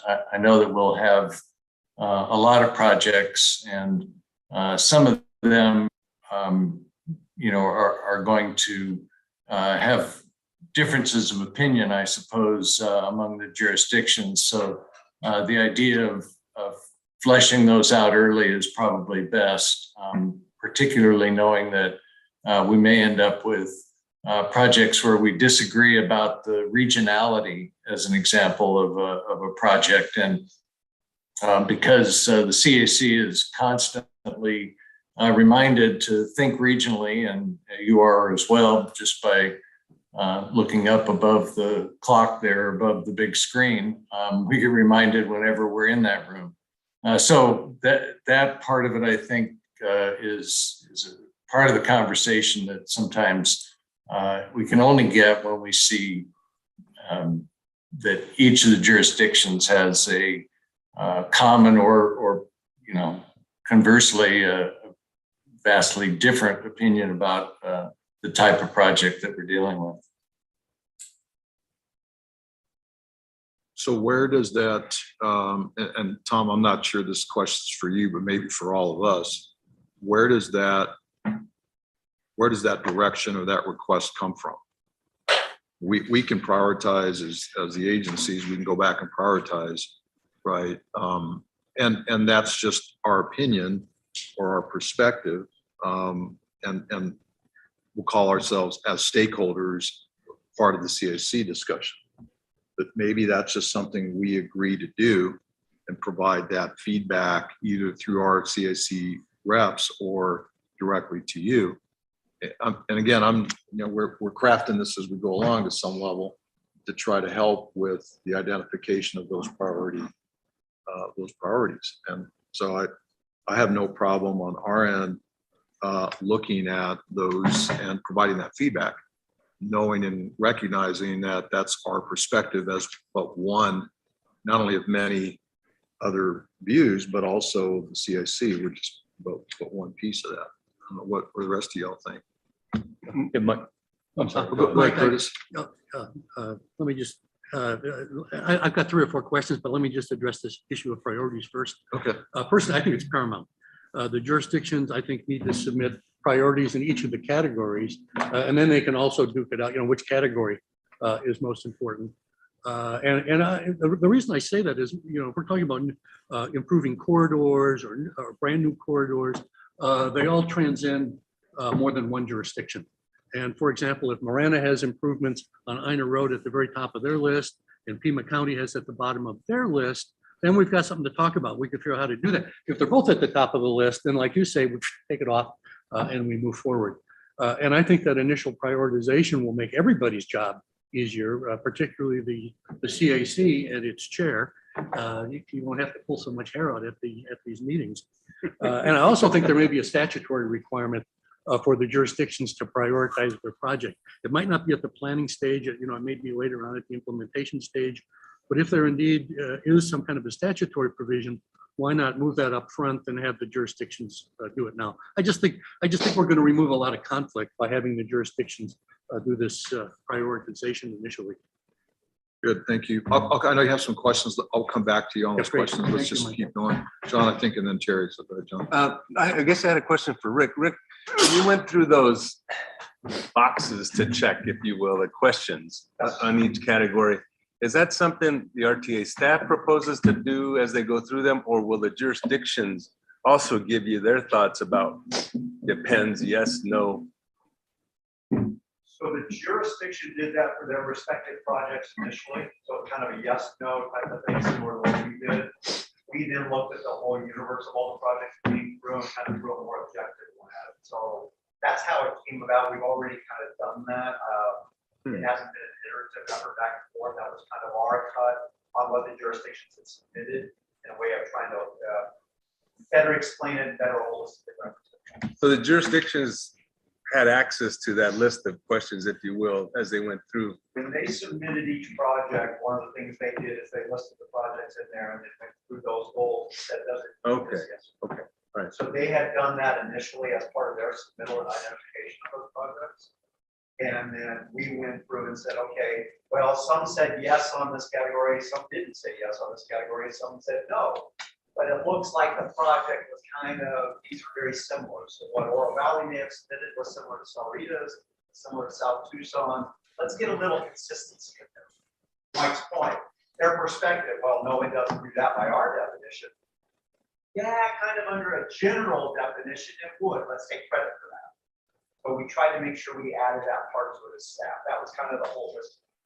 So the responses to those, if you will, that this group will see is the RTA's perspective more so than the jurisdiction. Yeah, what you've seen is the individuals then augmented with the RTA staffs.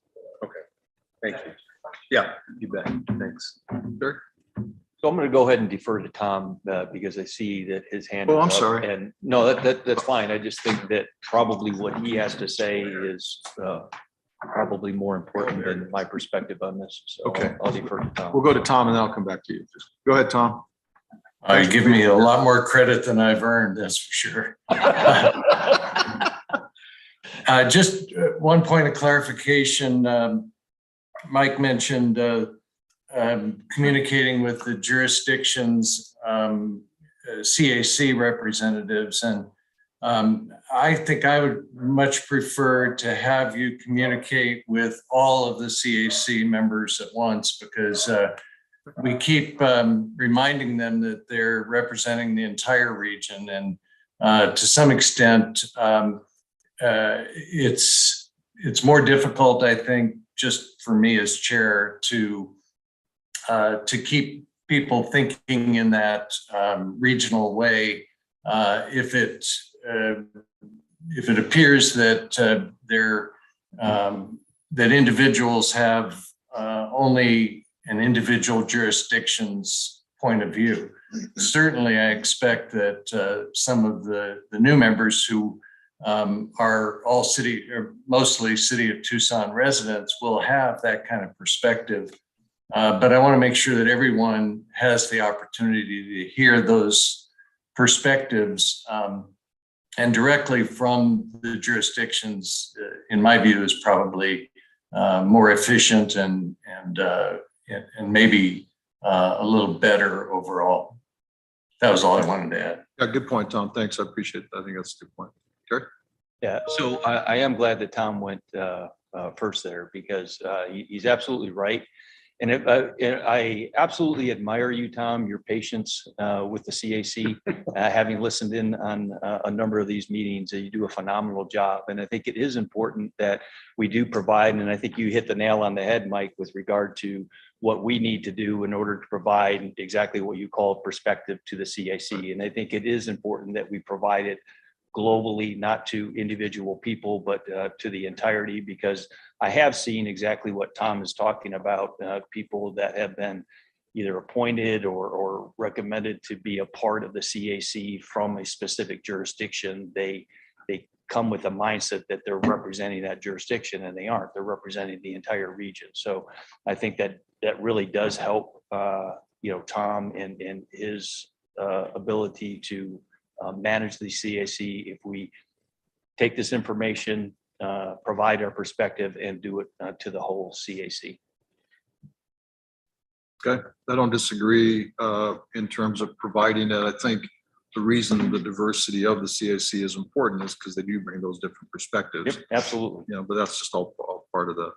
Part of the other questions on that, then I'm going to come back to Curtis. He's got 3 or 4. You said more questions. So None of them typos. None of them typos.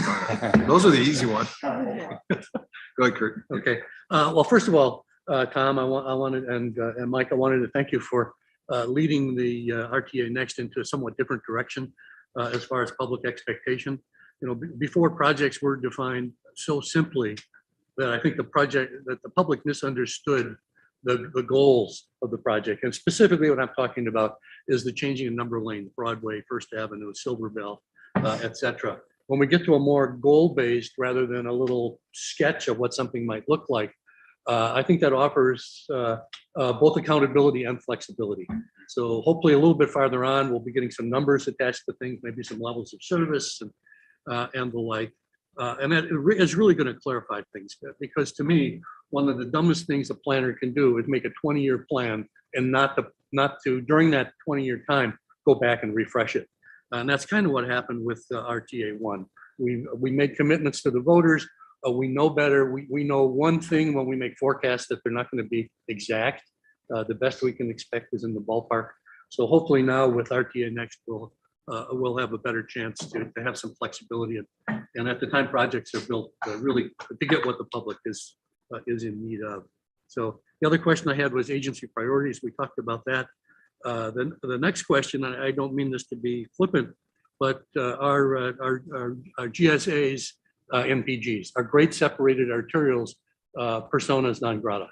And can we talk about that in the next plan? We've had opportunities in the past, and again, getting back to Ina Road, the intersection of Ina and Thornydale is one that lends itself just geographically to having a grade separation to get our south through lanes over the east-west and so on. And we're evolving regionally to have a whole set of confusing intersections for the public.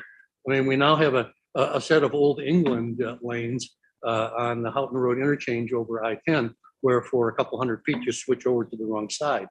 And that works great on paper, but again, we have to teach the public, how do you do roundabouts? How do you do indirect left turns? How do you drive a little bit of Old England and so on? And a lot of these intersections could be simplified if we would at least take a look at some type of simple arterial grade separation. If we go back 30 or 40 years, there was a concept of the Bantam interchange, which I still think is viable here, because within the developed area, there's really not a lot of trucking.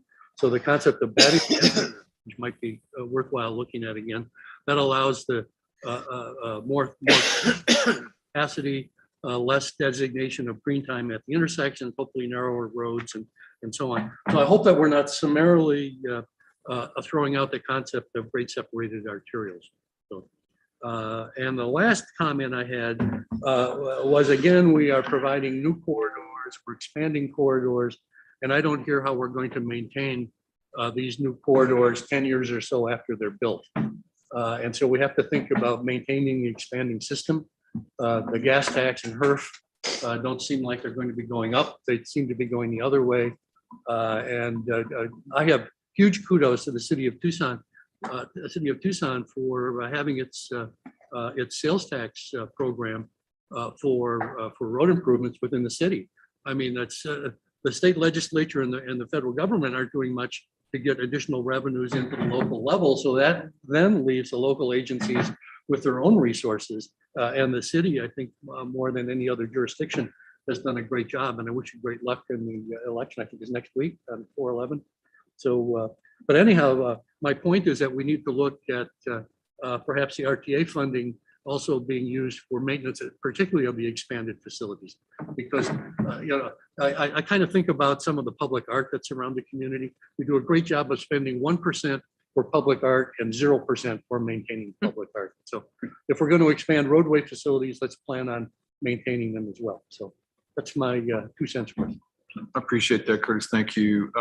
Just a couple of thoughts, and I think that it's healthy reminder on a variety of fronts. First is the challenges of defining projects and programs that resonate with the voter, but building in enough flexibility where the voter doesn't think there'll be a switcheroo, and all of the rhetoric that's out there is the key. And I think, Tom, as you're going through the conversation with the CIC, but I think it's incumbent upon us to think that way, because you're absolutely right. I mean, to have conversation today with an expectation that 20 years from now, no changes are necessary is not a good way to do business. And I think we're living that proof today. But I think that there has to be clarity and specificity to give the voter confidence in our ability to deliver the programs, whatever those look like. So I think that's the first thing. Second thing, the grade separated arterials or opportunities, I think are a function of how we as a team and as a region present them. I think you said 30, 40 years ago was when the city had a vote to basically say you can't have any. But for the RTA is how we did 22nd Street.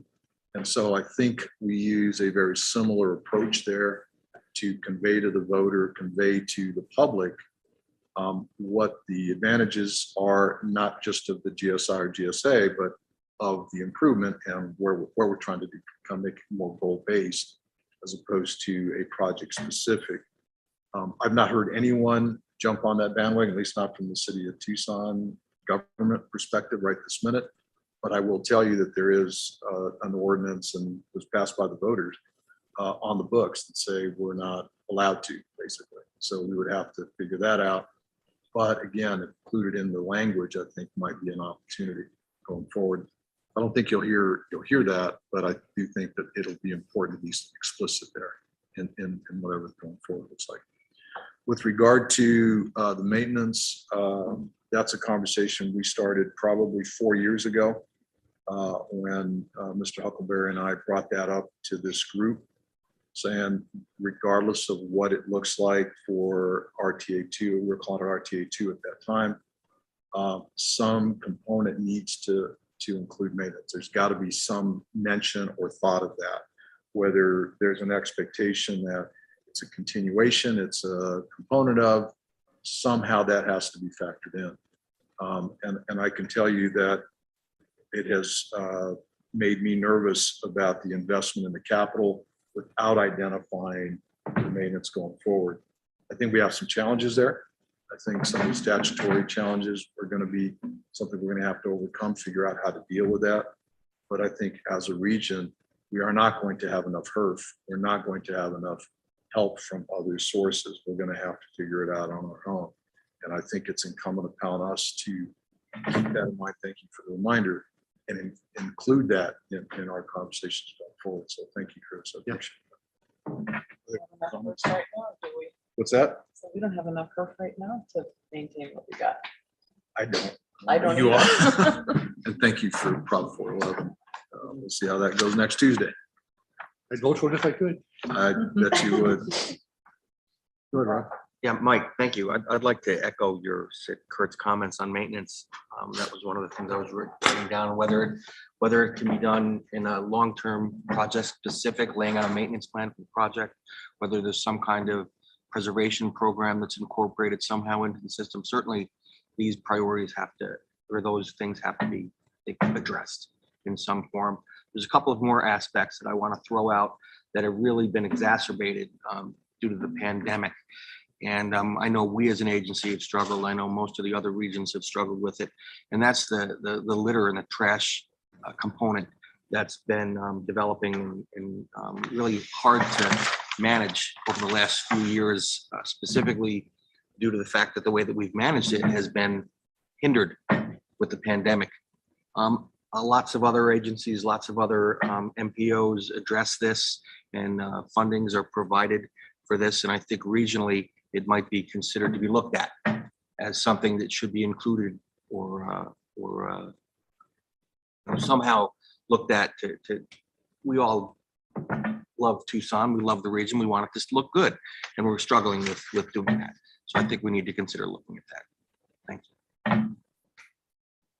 I will just tell you, we did a little research on that a bit ago and found that I think it was Prop 400 up north in the Phoenix area, and the MAG region actually designates dollars for exactly that, litter and trash pickup on the MAG system.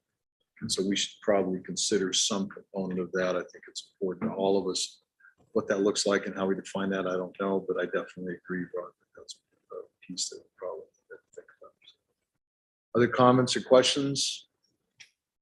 Just in general or for Rick? might be helpful next time to get that presentation ahead of time.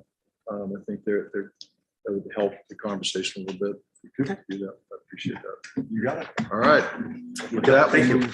Thank you, Rick. Appreciate it. With that, we'll move on to Jim DeGrood giving us a review of the downtown links RTA number 16 IGA compliance and funding needs. Okay, thank you, Mike. We're going to be reviewing the request that we received from the city of Tucson to provide additional funding to augment what has already been identified on the ballot for the downtown links project RTA number 16. We've done a review, and we have identified project elements that we believe are ineligible and that the lead agency needs to secure additional funding for those ineligible costs. And that's pursuant to our rules. We do have very specific guidance that are in the both the POPs and in our IGA agreement that lead agencies are responsible for their additional costs, particularly for ineligible features. We also have reviewed the recent Auditor General's report, and that reaffirms the policies that we have, and that the project costs over and above the ballot amount are locally borne unless the RTA board chooses to augment, and that's a discretionary act on the part of the board. Other than that, it would be up to the lead agency to be responsible for that. They own the projects. We did present this to the CART subcommittee, who recommended that we ensure that allocation of any additional cost is compliant with RTA policy. They were generally supportive of it, of recommending that additional funding be brought to bear, but again, subject to the cost or the compliance with policies. We did have this project reviewed about I want to say it was in 2018, the project review task force led by Mr. Sella did review this project and did identify some additional costs or incremental costs that they felt should be the responsibility of the local entity. The TMC's value engineering review also, we did that basically back in, I want to say 2011 or 2012. We had identified a number of optional scope enhancements and recommended removing them in the final design. Many of those, there were some that were removed, but others that remained in the final design, and in fact were expanded and then brought back to the original design. The RTA board reiterated its position in 2014 of that costs of locally preferred optional scope enhancements need to be covered by the lead agency. And per our IGA agreements, basically the state law and the existing agreement between the city of Tucson and Pima County is for the city and county to evenly split the cost of relocation of sewer and water for the other agencies' projects. We do have a number of project items that we've identified as being disallowed. Those are optional items beyond the scope of the project. Funding caps, which may be exceeded for art, landscaping, and design, utility relocation expenses that are not due to prior rights, and project elements that are the responsibility of another entity. Those are ineligible expenses. If modifications to the scope of RTA projects are acceptable, if the jurisdiction causing the cost increase covers the incremental cost of those, and we're fully supportive of that. That's in statute, and it's in our policies and objectives and procedures.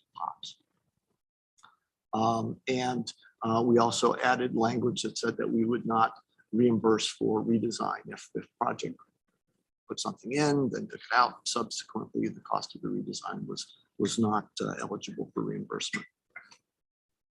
So in terms of where we stand right now, jurisdictions are responsible for providing local funds for any cost over the amount in the IGA per the administrative code and our IGA with the entities.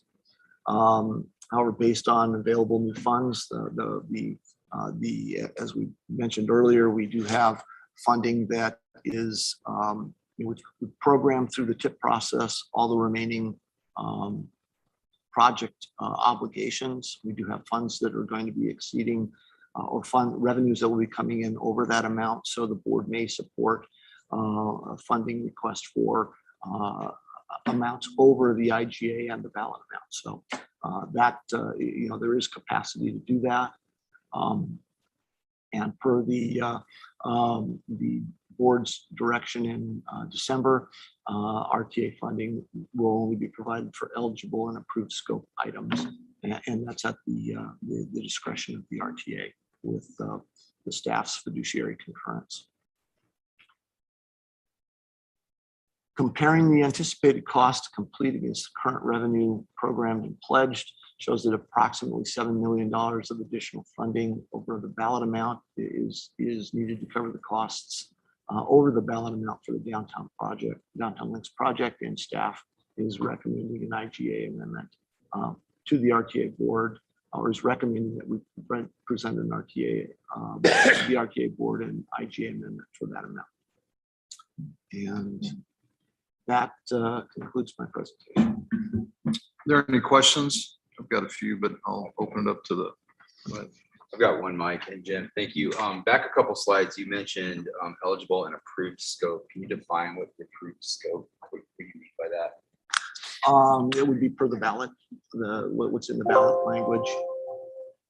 That's it, just what's in the ballot. That's basically it, yeah. Finish your question. Yeah, yes. Other questions from anyone? Chair. Jim, what is the shortfall that's right now? The amount that we have been requested is $11.5 million, $6 million. I'm sorry, and we're proposing to fund $7 million of it. There's a $4.6 million shortfall. That would be the difference. And what is it that's not covered by? What are the changes in scope and the additions to the project that are leading to this $4.6 million? Well, specifically, there are some costs associated with utility relocations, some of which we've actually already paid out of other regional funds, but really are not. They shouldn't have been paid by those regional funds. We do have also some optional features that were recommended actually for removal at the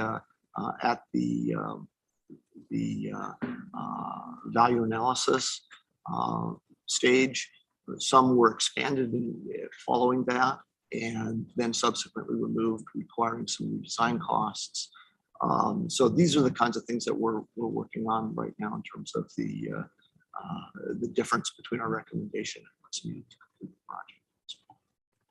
So these were optional things that were requested, not a part of the original scope. That's correct. For instance, the scope is actually the scope in the plan spoke to putting in bicycle improvements. There were some additional bridges that are redundant to other routes that were added in, and those features were placed in. We recommended removal of them with some alternative recommendations, which were accepted by the TMC as recommendations back in 2012. Those did not get removed. In fact, there was a fairly large bridge that was recommended for scaling down. It was actually expanded and adding some features to it. So the project actually includes fairly extensive park and landscape features now as it's currently being delivered. All right. Thank you, Jim. You're welcome. Thanks. So we can do battle. I mean, we can do battle here if you like. That's the conversation. I'm happy to do that. It disappoints me, I guess, that we're even having this discussion now, but I'm happy to happy to do this in public. I think there's a fundamental piece of this that's important for all of us, and that's delivery of the program. And when we go down the path, so let's start off with the simple redesign, right? I'm good if an agency says, we want to do this, and then the agency decides we're going to change that. I'm good with saying, hey, the agency should pay for the redesign. But if in the spirit of trying to deliver the program, we're trying to reduce the scope or the cost associated with that. So we actually employ a value engineering effort led by folks on this committee as well. It would seem to me that that redesign isn't just something that the agency wakes up and says, well, we should redesign this project. I mean, the spirit and intent of that is in fact to go down the path of reducing costs so we can deliver the program. It's not, some politically motivated change or policy motivated change. So I think that's one.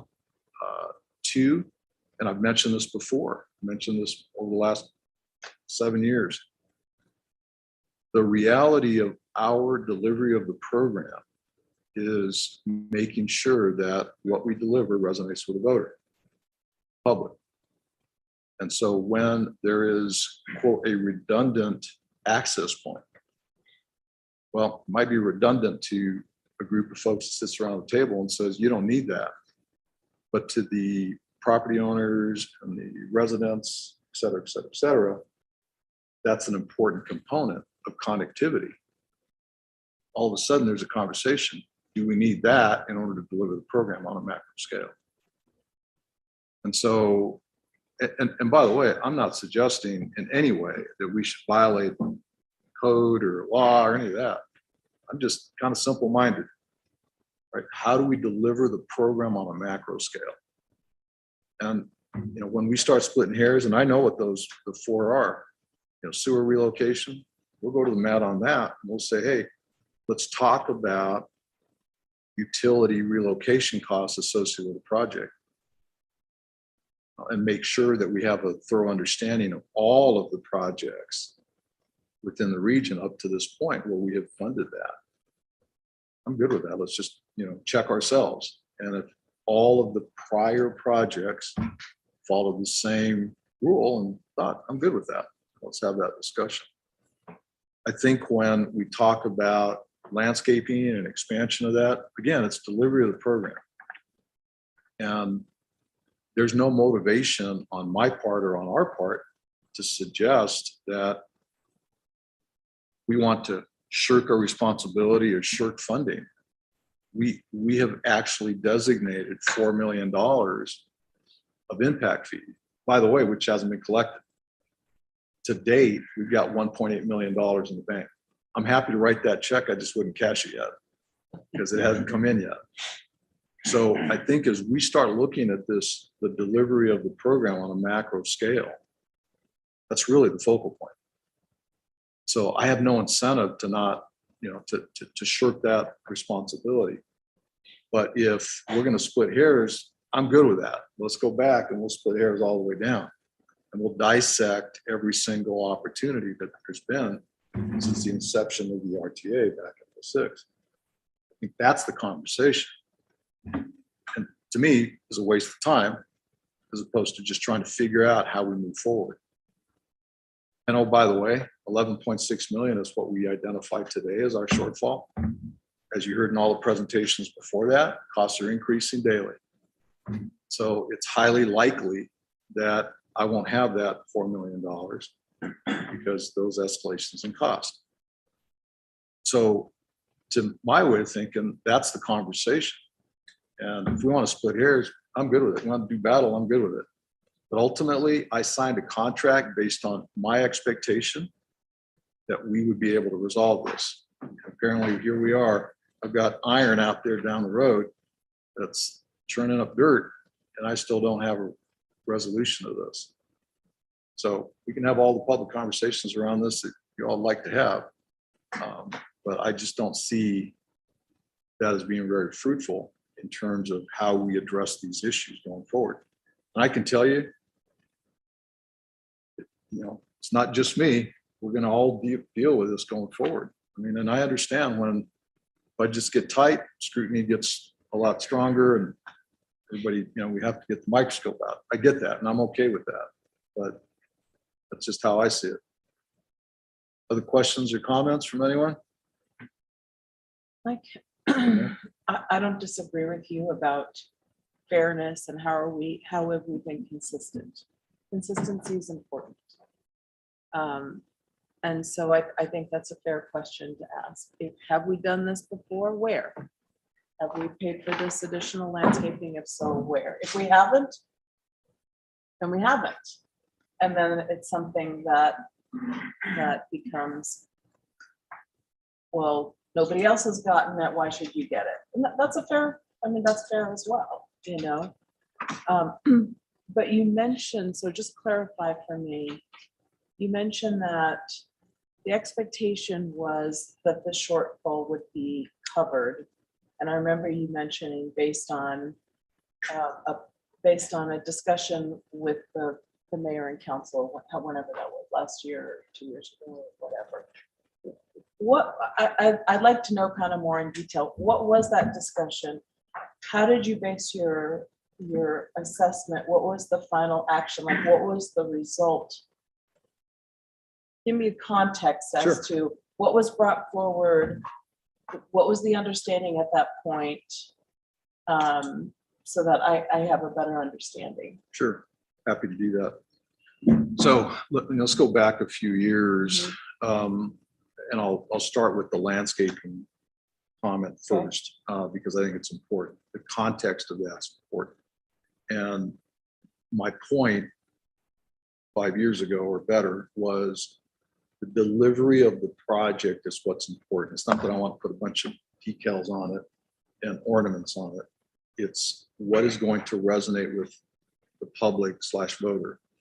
Building a project in unincorporated Pima County that does not have the same level of density is different than building it in downtown Tucson.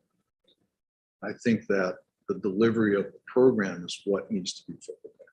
Sure, But I within also the parameters that we have about the percentages that you can apply at the I'm totally total good with that. project on I'm totally good with that. landscaping. Totally good with that. Mhm. Where my interest in what we've done in the past is really on the utilities, on the No, that's a fair question. on the utility location. With regard to my understanding, and I had a conversation with the executive director 2 years ago or thereabouts, and the shortfall at that time was in the $18-19 million range. Okay. And so the discussion points really were, how do we make that shortfall? Because if you remember, the reason we did the value engineering is because we had a much greater number, and I don't remember the exact number, but it was very, very significant. And so we went through a value engineering at this team, went through value engineering to find ways to cut those costs. The best we could do is get it down to that, I don't remember the exact number, it was in the $18 million range.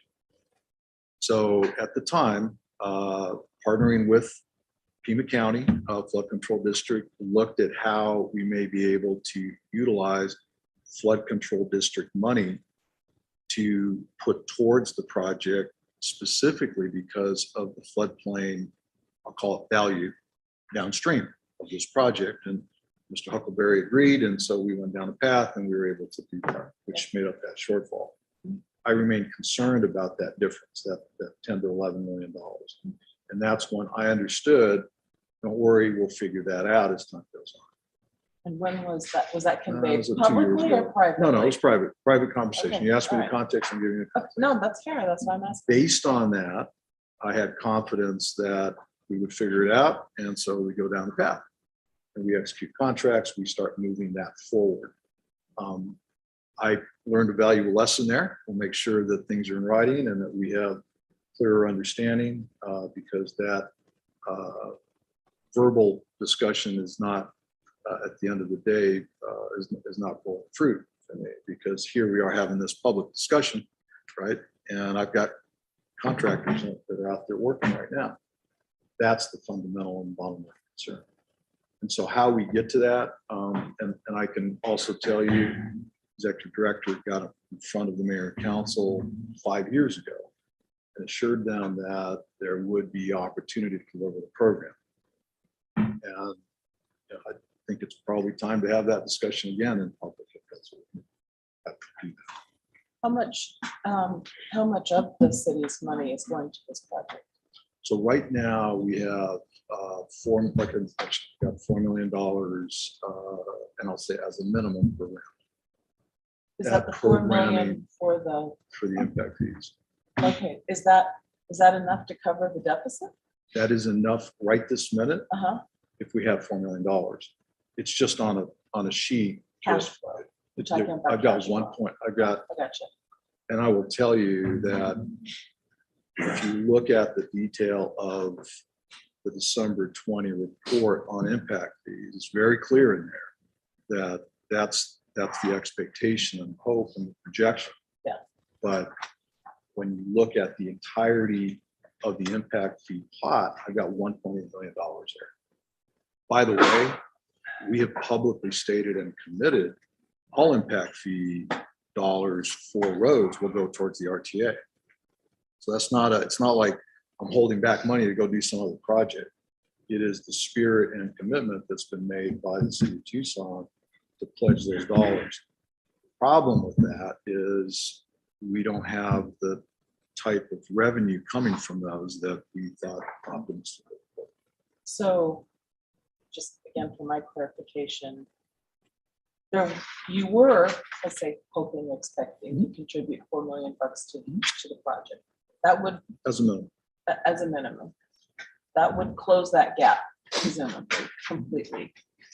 What I'm hearing For now. is, fair enough. However, and let me clarify with RTA, if those eligible components, the $7 million costs go up, then the contingency dollars in the RTA could be available to make up some of that difference. Is that correct? That's been our approach to make sure the projects are funded and completed.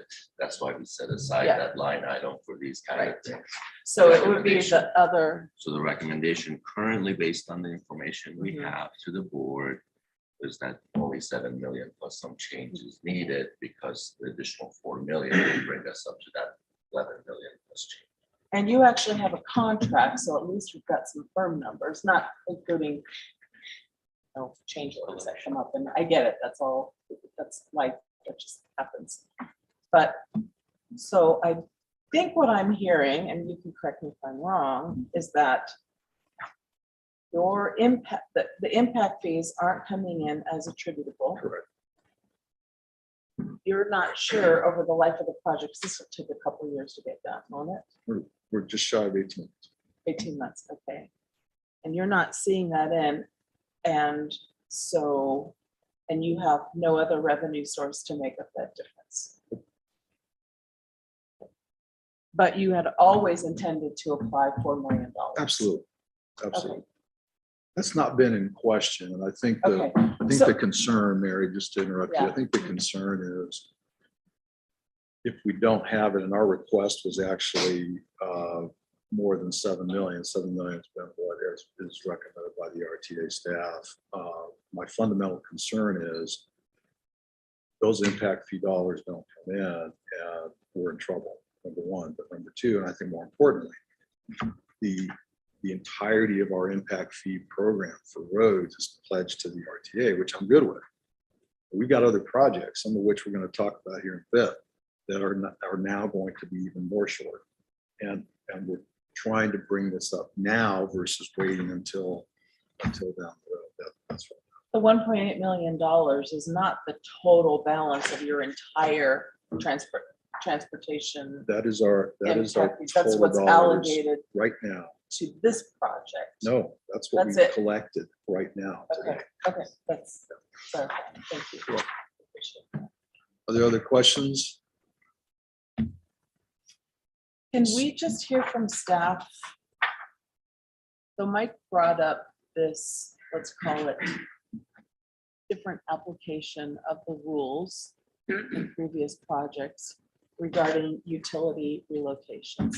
Can you speak to that? Have there been other projects where those costs that are now being deemed ineligible on any of these other projects were in fact paid by the RTA and now are not, just from a consistency? When having the conversation with the city, and actually Mike brought up that that happened with the previous phase of downtown lane, so we have to credit that back. And then as a result, Jim and his team are looking at other projects that might have happened. So far, we do not have any examples, right?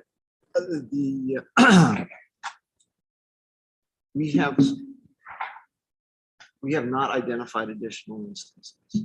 I can't say that they don't exist. We go through the billings pretty comprehensively, but it is possible we may have missed something that would have been billed to We'll us. take the same approach we're taking on downtown links. If that happens, then Careful what you ask. exactly, if that happens, I then think for everybody, not just me. I know if No, I that had agree, I happened, agree. then by policy, we have to go back and refund the project.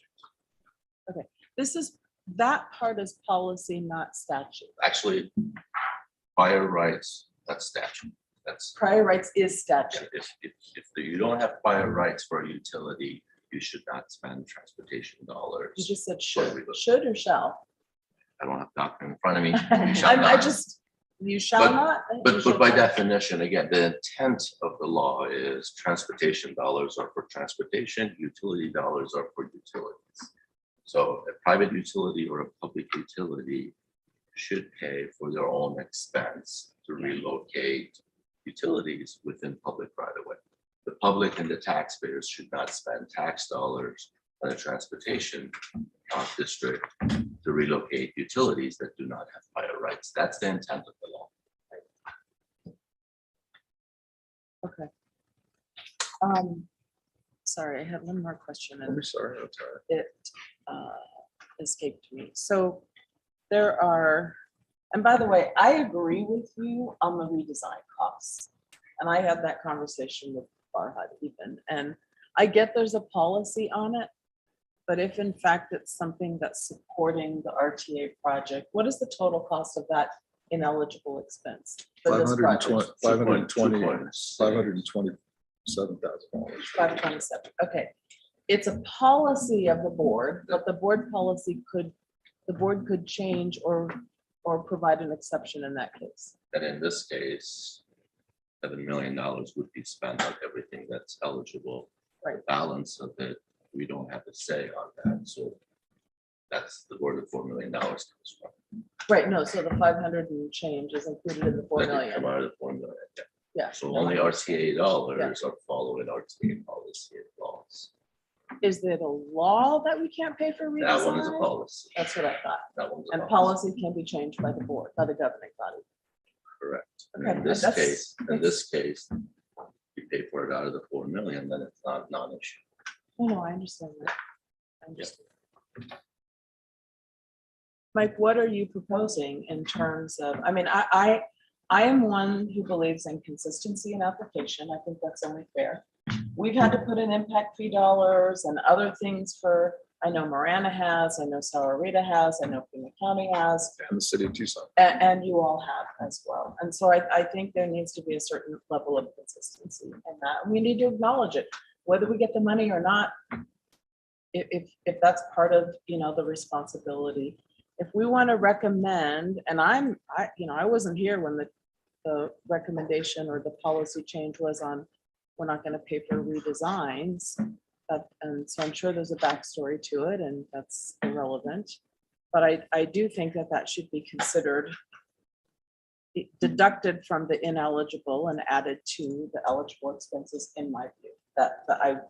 Now that's policy board, policy decision.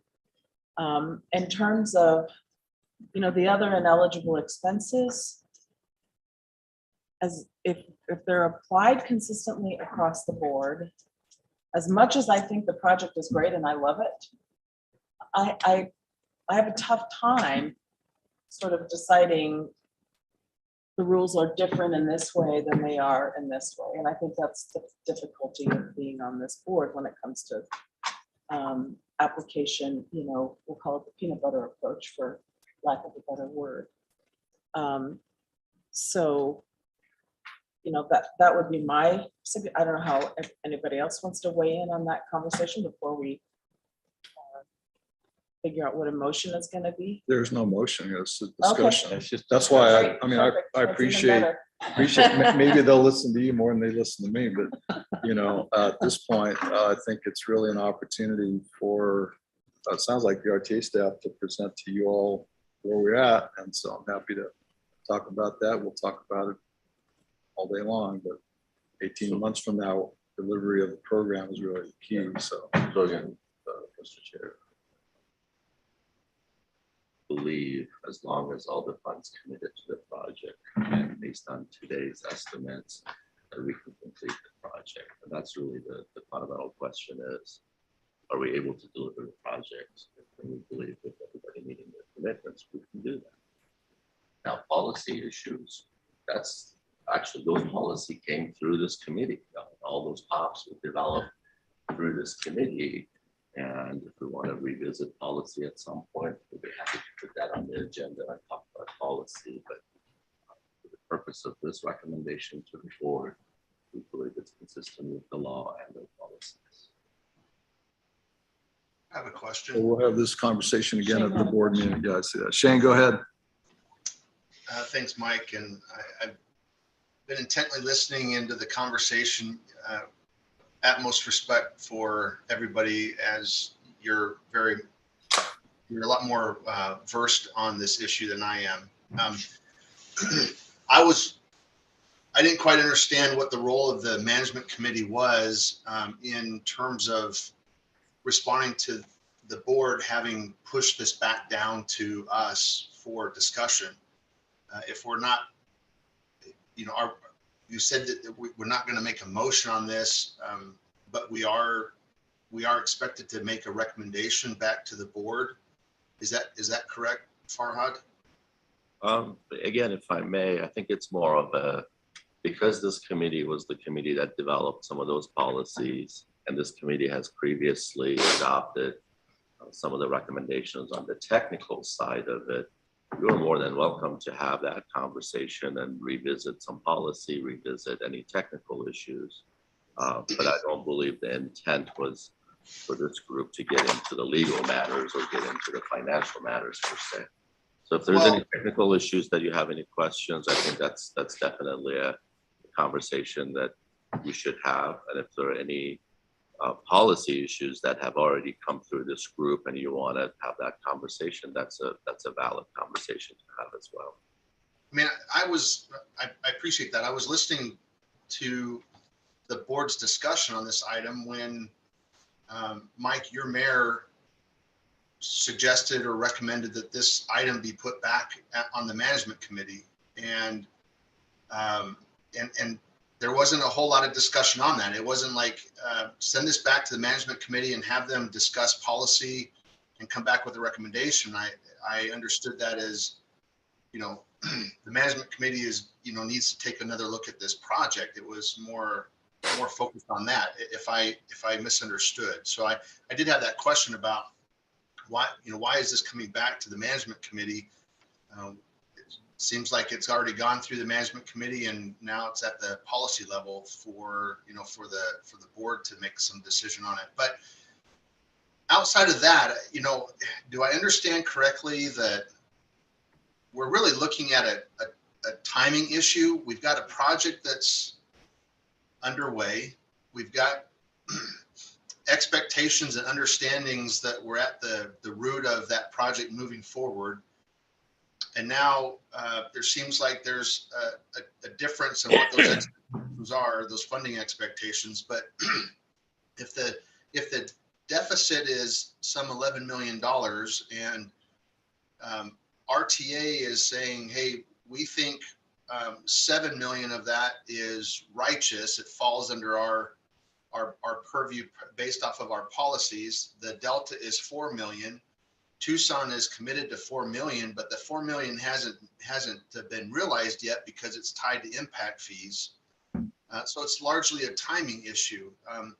If that's correct, that it's a timing issue, and Tucson is still committed to that 4 million, but we got a project that's moving forward, is it possible for RTA to cover the shortfall as kind of a loan? And Tucson continues to pay up on that difference over time as they collect the impact fees and honor their commitment. The dollars would be fine. The dollars would be definitive because it's an actual project underway. It's not like speculative that inflation is going to continue to play at this. I'm just trying to figure out if it is a timing situation, can that arrangement be made and we move forward? So thanks. Shane, thanks, appreciate it. A couple of thoughts. I think the reason I started the conversation the way we did, or I did, is simply because the way that it was advertised is not a recommendation or decision. So even if we wanted to, we wouldn't be able to make a recommendation, which I do think is against what the board asked, because my understanding and my recollection was that the board asked that the TMC weigh in on this. Well, that's different than discussing it. I think that the expectation was to send this back to the TMC for a recommendation and then bring that back. It wasn't advertised that way, so I would not feel comfortable at this point that we would be able to do that. So I think that's one thing. So the staff will have to answer to the board when that comes time to have that discussion. With regard to the quote commitment, I use that term loosely because the designation was for $4 million to come from impact fees. You know, that does not, I don't translate that into me standing up and saying, yeah, I got a $4 million check here waiting to put towards this project. It was a designation of dollars that are yet to come in. Happy to throw that into the mix. And if those dollars are fronted, we would be happy to continue to reimburse the RTA for those dollars up to $4 million. I'm good with that. Don't know, I can't say when, but I mean, I'm happy to do that. And we have a system in place for that and happy to do it. So, other questions or comments?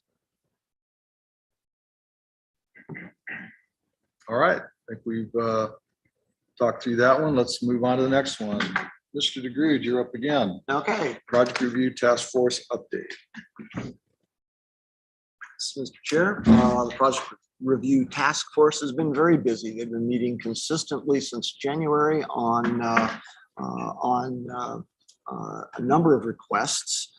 These requests were brought about as a result of our request to the jurisdictions to identify projects that where we might be able to find ways to deliver the projects within their functional expectations more affordably than current cost estimates had identified. And this thing is not moving for me. Crystal, can you give me control? Okay. There we go. I got it now. Okay. So consistent with statutes, the board is the sole decision-making body for the implementation and compliance of the voter mandated plan. So it's to them as to whether or not the scope change is one that they believe is consistent with the plan. The board has indicated that it'll identify and move a number of current projects into RTA next development for voter approval. I think they have to, because frankly, one of the things that we're going to be looking at is when we do bring the RTA next back out to the public, we will have to restate all of the projects that are not yet completed and that we will continue to get funding for through the overlap period, if you will. So those will necessarily have to be in the plan. And moving projects with significant scope changes of where we're expanding it, and we agree that there's a basis for doing that. That's consistent with the statutes and the RTA's fiduciary responsibility. So in terms of the process, looking at what scope reductions, how we might deal with them. First, we get a request from the jurisdiction to come to the board with your recommendation for action. If it's denied, then the voter approved scope is retained. If it is approved, then the board has to subsequently decide if it's a significant change, one that should go back to the voters, or whether they can implement the scope. They feel that it's not significant and implements the scope reduction. If they do decide that it's significant and it's in the it's taken to the voters, it would change if the voters approve the plan. It would be retained if it fails. So what the task force has been doing has been reviewing with the consultant team, with RTA and PAG staff about various traffic forecasts. And we've done some additional modeling, including modeling on parallel corridors. The modeling supports the reduction of the scopes on First Avenue for RTA 13 and 14 to retain the existing number of travel lanes, provided the intersection and access control improvements that are proposed to occur. We also had a request on Silver Bell Road to expand it and move from the 3-lane configuration that's proposed north of El Camino del Cerro up to Ina. We would ordinarily say, in fact, we had this conversation at the time the DCR was being developed. Lead agencies were advised that if they want to go forward with an expansion, that's great. It's supportable. However, it's not funded by the RTA plan. Additional funds would need to be brought to bear from the local governments. At the time, this is back in 2011, 2012, there was a belief that the funding would be available, and that was kind of a no-brainer for folks at the time. That's the way the DCR was left. Now, as we're looking forward to actually having to implement it, those funds are not available at the local level. And we're getting requests that it be put into RTA next as an expanded scope. So that's a separate from the First Avenue questions. That's an expansion rather than a contraction. The board indicated at its January 27th meeting that they would want to move a number of projects to RTA next for voter approval, particularly those that were expanded, and that the board, consistent with its fiduciary responsibility, is, we'll talk about those non-transportation related scope issues. That's it, that I think we addressed with the last item. The task force, however, their recommendation is consistent with the board's action in referring projects that warrant significant scope changes to the voters as a part of the RTA Next plan. The recommendation is to affirm the recommendation by the task force to the RTA board to refer the scope changes to the voters, to identify that the option to send projects back to the voters rather than the board making the decision will likely improve voter trust and guarantee future success of RTA Next. And all things considered, the board may choose to this as a more cautious interpretation of the scope changes to allow voters to weigh in on the proposed changes, particularly with only 4 years remaining in the ballot, and the fact that these will have to be restated on the ballot anyway, because they will be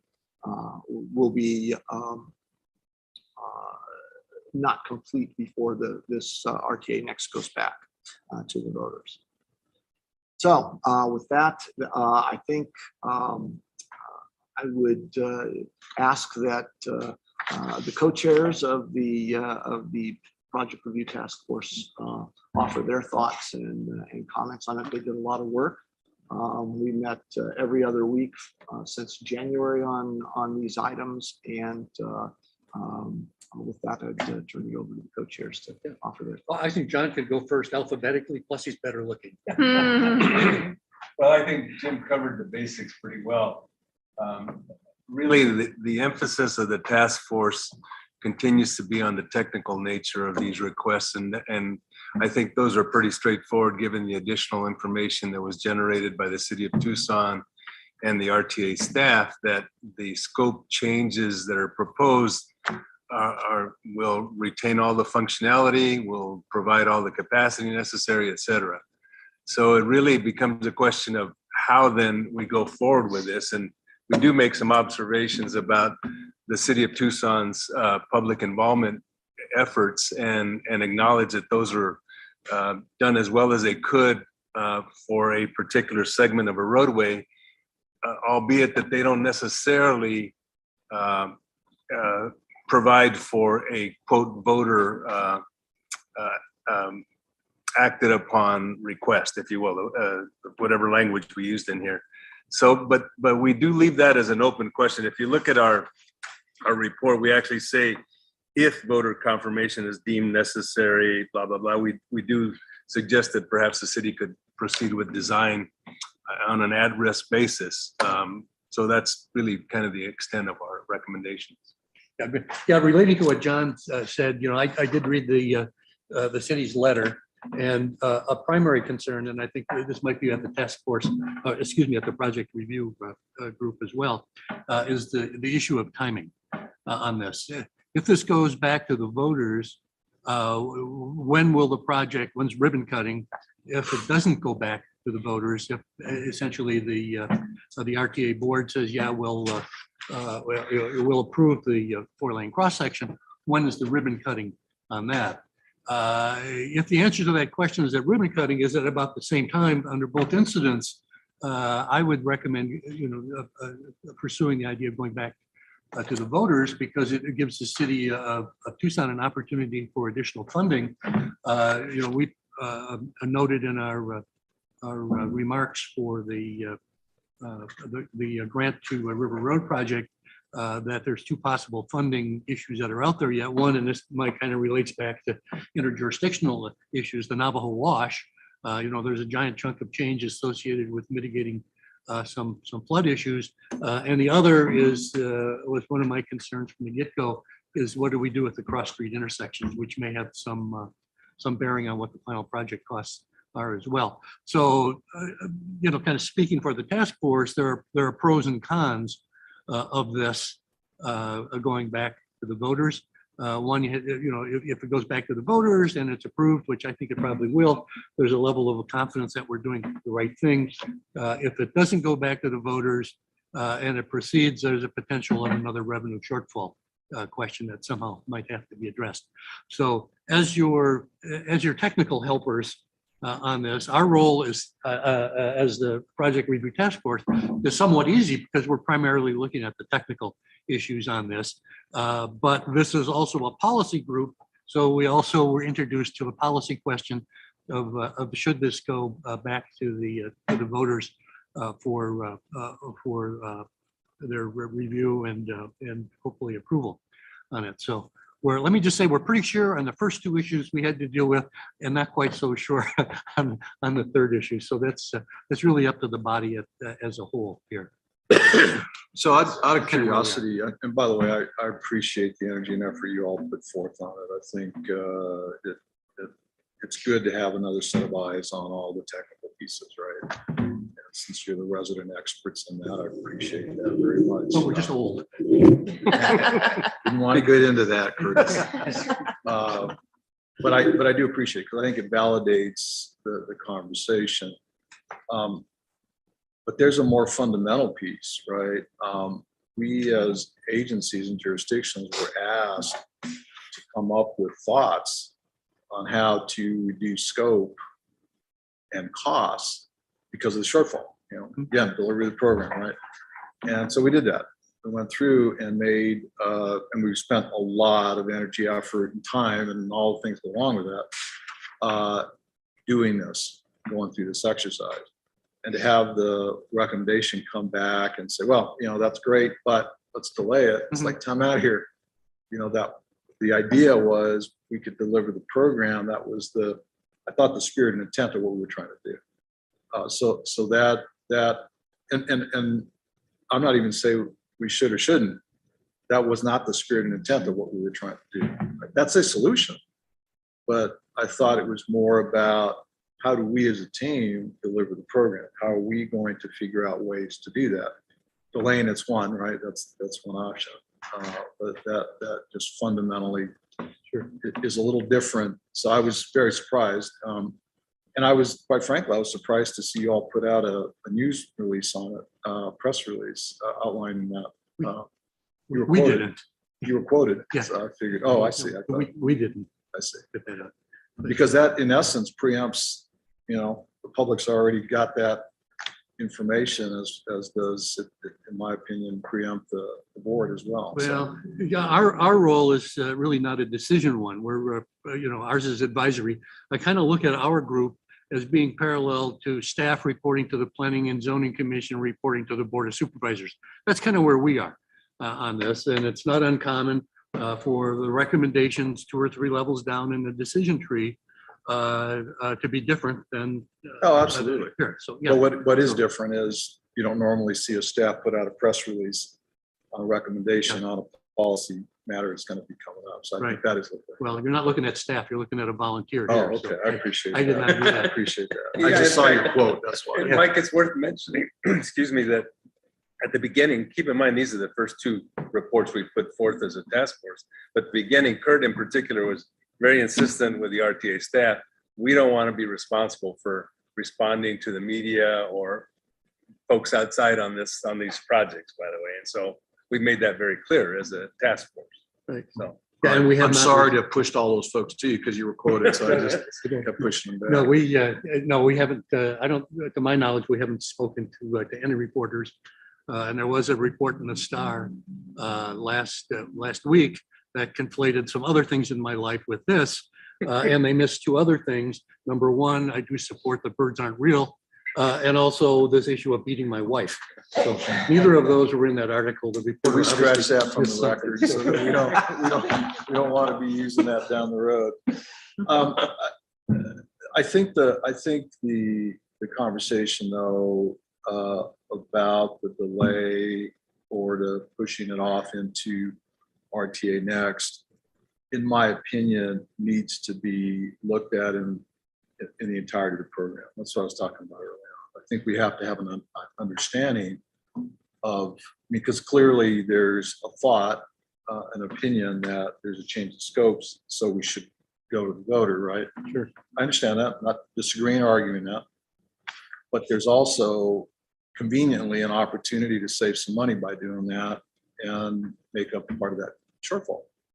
And I think that if we're to make a decision or recommendation, we should look at the entirety of the delivery program through its entirety and then come back and say, oh, and one factor is, because, I took this matter, at least the segment in the city, to the mayor and council and said, look, we're trying to figure out how to solve this shortfall.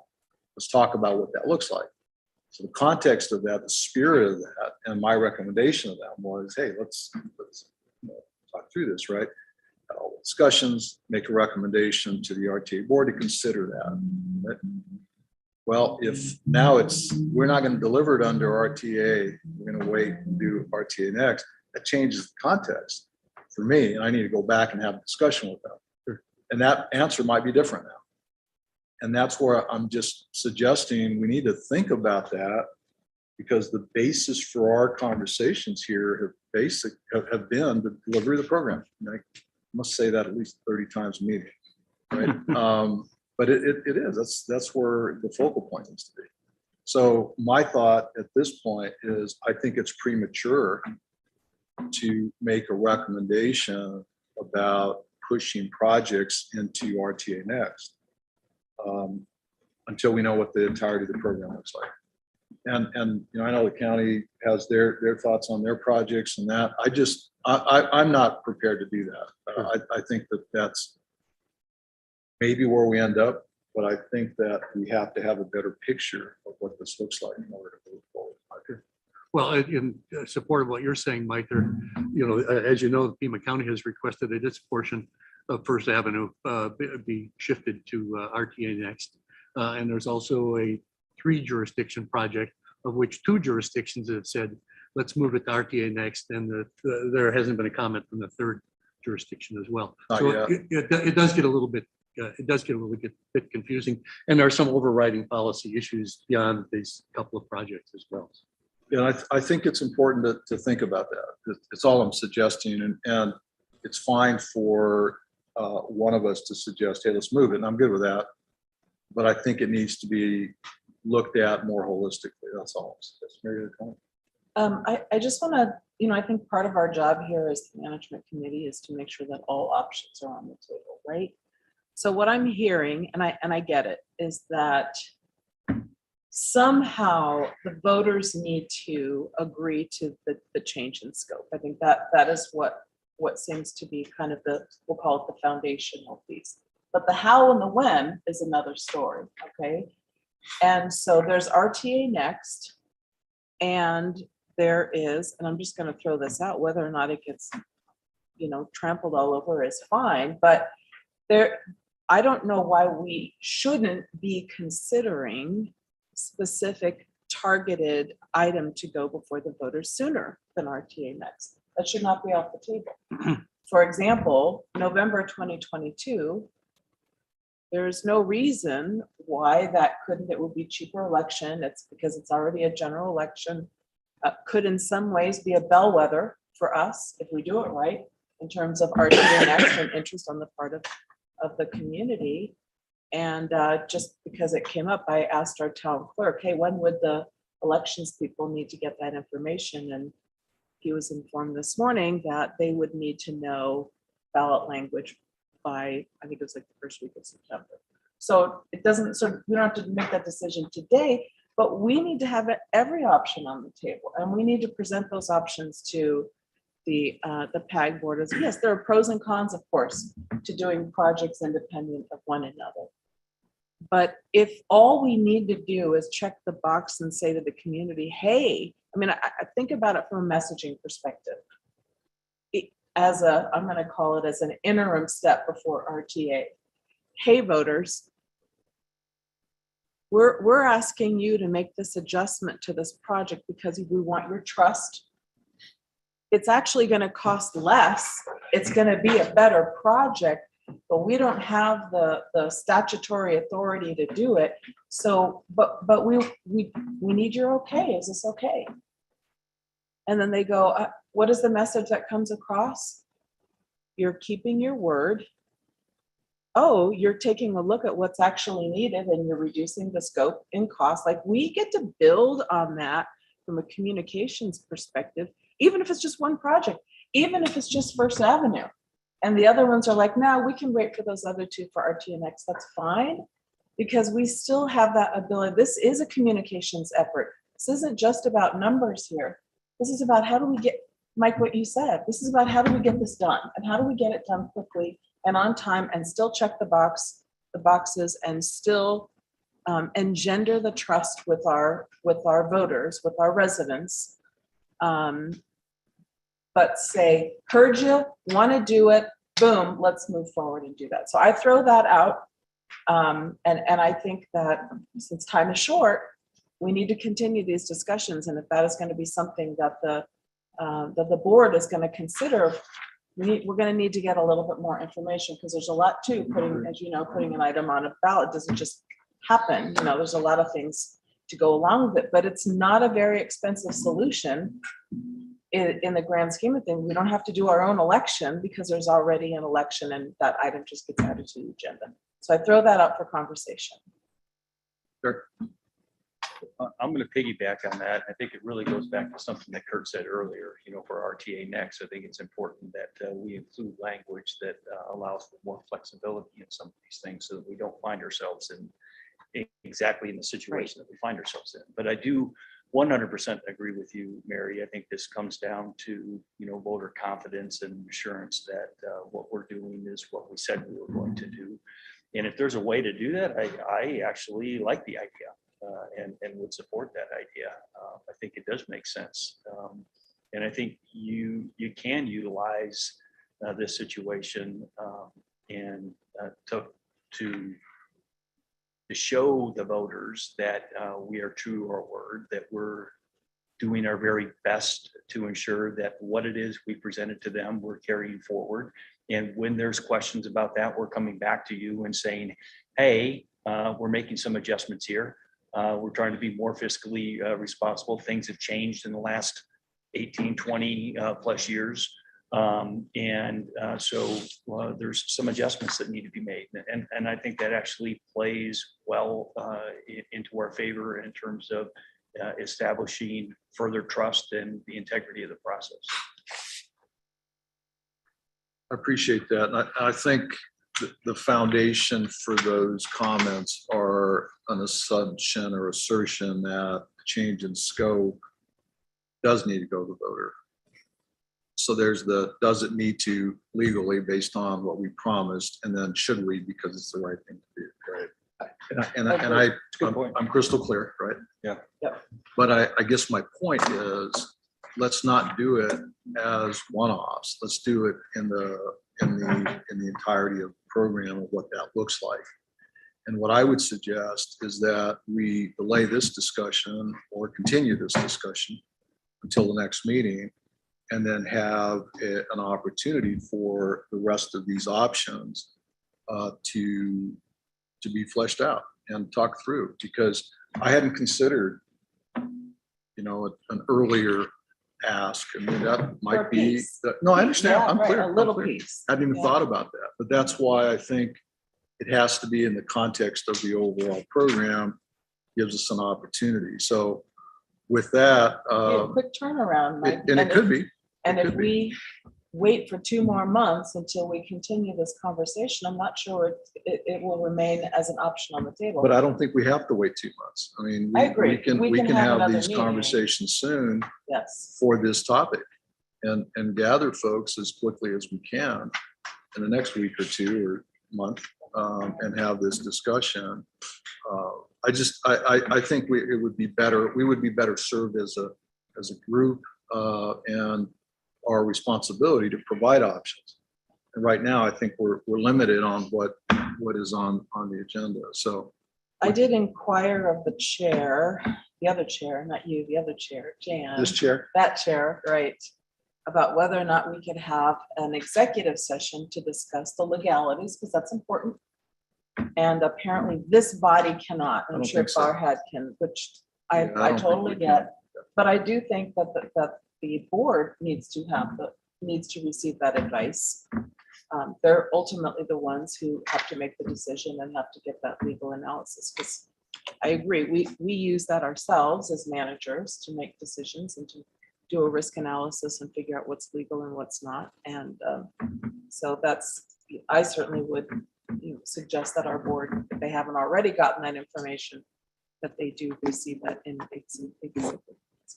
executive session.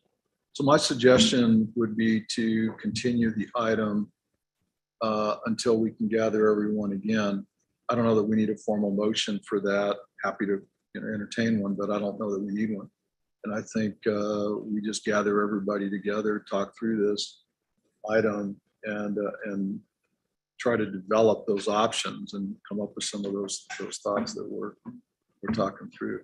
Do we need a motion for a special meeting? No, you don't. It's Okay. again, it's at the pleasure of the committee. We'll be happy to do that. I know the task force was planning to meet again on some other projects.